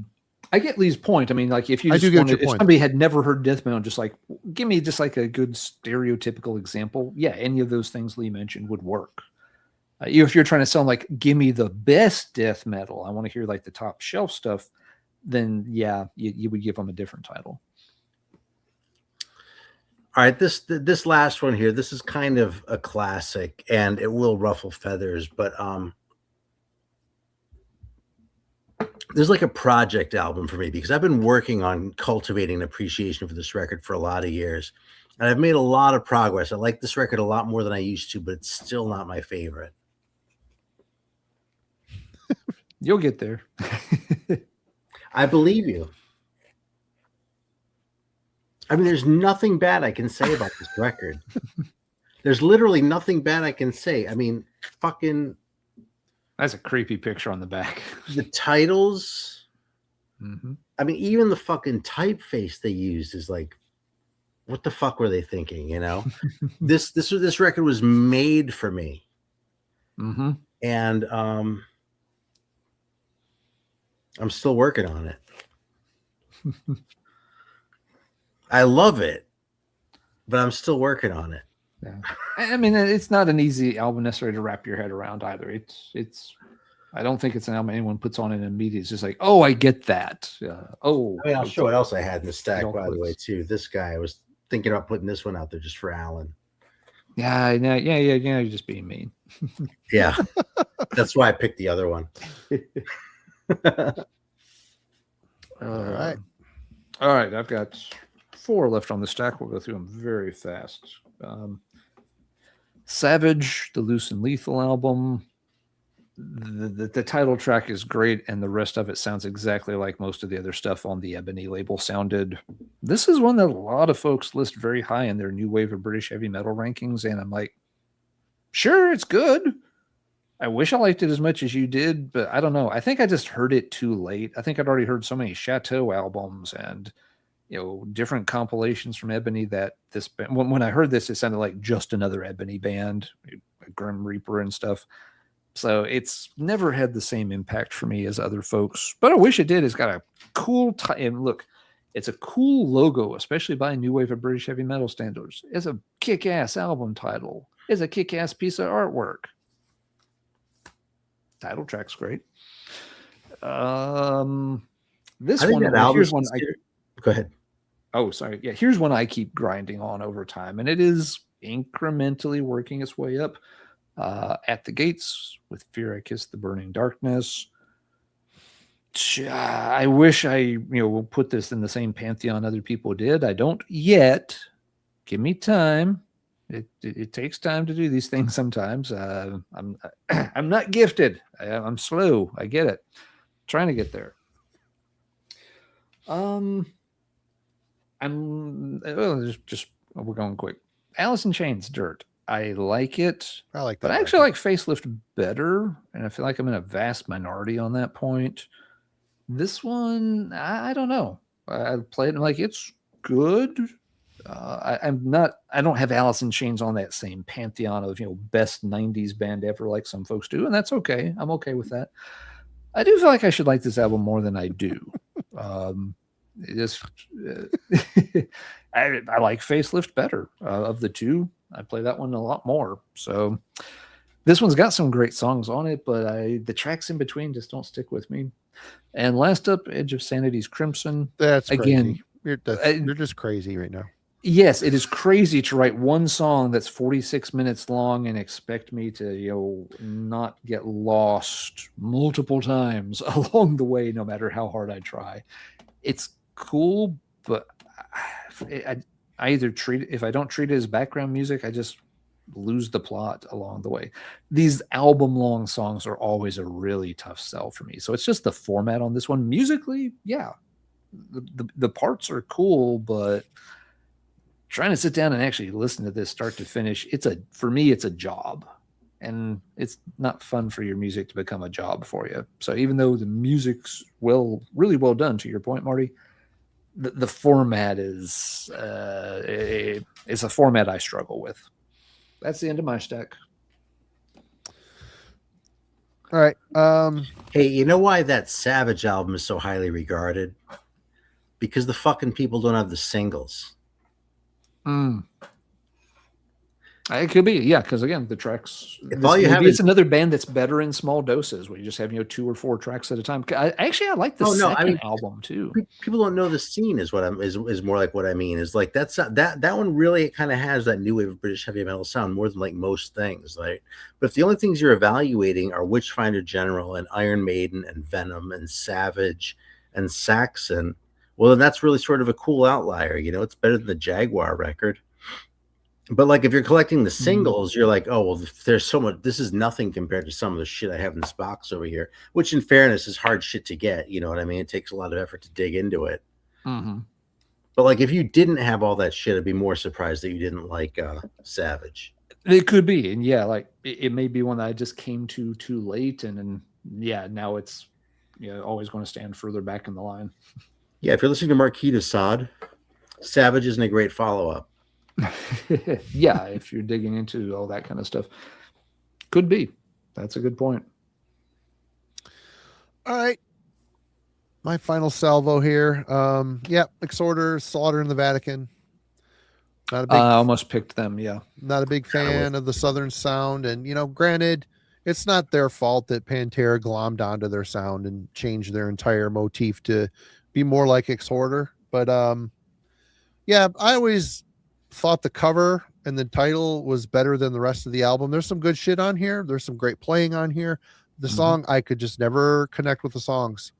I just couldn't connect. The shouting vocal style felt a little thrashy. This is very thrashy. It's kind of proto-deathy, teetering on. It doesn't quite know what it wants to be. And for that's kind of cool. But it just, when this was out, the death metal, this is on RC, the death metal thing is what I wanted, and this album just didn't fit the mold. I know. This is one I wish I liked better because it doesn't suck. It's good. The one that came after this, The Law, I'm not a big fan of that at all. Yeah. But I'm with you, Marty. Slaughter is pretty good, but a lot of people have it. Yeah, much stronger than I. Eric and Simon being two of them. Yeah, I saw them about a year ago, and they were really good. They did one song. They were getting ready to do a song off Slaughter in the Vatican, though, and he was like, I wrote these lyrics when I was 16. And they started, Yeah. They're actually playing here next month, like 30 minutes from my house, and I'm probably not going to go because I really don't care, which is probably lame. I should go because it's cool. It's cool having bands like this come to the area because we're so far north. But anyway, 2 more quickies. This one, for what the band was, I wish I liked this better. And I do like Gothic music. I just don't like, at this point in the game, I do not like Aaron's clean vocals. He sounds very whiny, very weak. I know that's probably the motif he was trying to achieve here, but this album is boring as shit. It is just so boring, and I feel like an outlier. I know people love this shit, and I love that one. I just lamented the EP, the mini CD, and the first full length so much, and even Turn Loose the Swans. That record's really good. Yeah. Turn loose the Schwans. The Schwans. Turn loose the Schwans. The fact that he had more clean vocals on that record, it was kind of a writing on the wall. But to abandon the heavy shit, which is what he killed at, for this, nope, unacceptable. And then the Heretics, this whole later, ever since the album Theogonia, which I think is an awesome return to form for Rotting Christ, everything after it has gotten really cinematic and weird, and they've kind of lived in this I don't know, cultural, a lot of ladies chanting and type stuff. This here, I don't know, I don't like his voice as much anymore. He's kind of burnt out his throat a little bit. I like the idea of these new Rotting Christ records. This is the last one I'm probably going to buy. I bought it and I liked it for a hot minute, but it just doesn't hold up. It's not the same as the old stuff. So I wish I liked it more. I like that new direction for them. It's probably going to wear itself out, but I like now there's a good example of a band that's trying something new that feels right for them. that they're not just rehashing the same stuff from 10, 20 years ago. So I'm okay with it, but I do get that, yeah, sometimes it drags a bit. That's it, everybody. Thank you so much. 5-year Just on anniversary. principle- What's Just that? on principle, I don't like bands with possessive pronouns in their names. Fair enough. Right on. We appreciate all you folks in the chat. Thank you so much for sticking with us. If you're new here, great. Welcome. We love having you here. We've done this for 257 of the last 260 Fridays, so we're not hard to find if you'd like to come back and hang out again. Absolutely. And more to come. And Aaron, thank you. You were here on the first proper heavy metallurgy show ever 5 years ago. And thank you for that. It's been great to become friends over the years and Totally. hang out and do this every once in a while. We really appreciate you as well. Everybody, please go Absolutely. check out the Metal Theologian channel. The link is in the description. It's got a fun video on Italian heavy metal put up that was today, right? Yeah, it was earlier Yep. today. Yep, he was early today with it. took a long time to get through. I was like, I've got to do this now because after I talk all night on metallurgy, I'm not going to feel like making a video for a day or two. So Right. if I don't crank this out, it's going to be a week. And of course, Alan has his channel, Let's Talk Metal. What's going on Tuesday? Tuesday is the day he drops new videos. What have you got going on there, Alan? I think this Tuesday we're just going to do a very simple, very small little collection update. I haven't picked up a ton of stuff this year, but a few things have trickled in, so I'll probably show off a few of those. One or two of them actually were in the stack tonight, so you might see some duplicates. Right on. And as far as the show notes go for us, Wednesday I dropped a review for Immolation. Obviously the album is available now. You can go listen to it yourself, but if you'd like to hear me ramble about it for about 20 minutes, go check that out. The album club was on, oh my God. So you did Avernus. Yeah, the Avernus. That's right. Avernus. And Tomorrow night. No, Sunday night. Sunday night, we're going to be doing our second episode of the new release roundup. We're going to be covering 4 albums, the new Monstrosity, the new Angus Exodus. Mix 6, the new what? Oh, sorry, Exodus. I said The new Exodus and the new Hell Ripper. So Yep. myself, Alan, and Logan will be discussing those albums in an hour before the Metal and Mayhem Sunday over on the Shredbeard channel. So check that out. Next week we'll be covering, I don't even remember what the hell was picked for next Wednesday. I do not remember either. Have to get back to you on that. But everybody, stick around. If you're new here, consider subscribing. We appreciate it. But you all rule. Cheers. You rule unless you're not subscribed. If you're not subscribed, you're a chode. There you go. Don't even listen to it, Eric. You will not think the same of me if you know that I like it. So Please cheers, don't everybody. listen to it, Eric. It's bad. It's bad in a good way. But we'll see you all on Sunday, folks. Thanks again. It's been awesome 5 years. You're all the best. Cheers.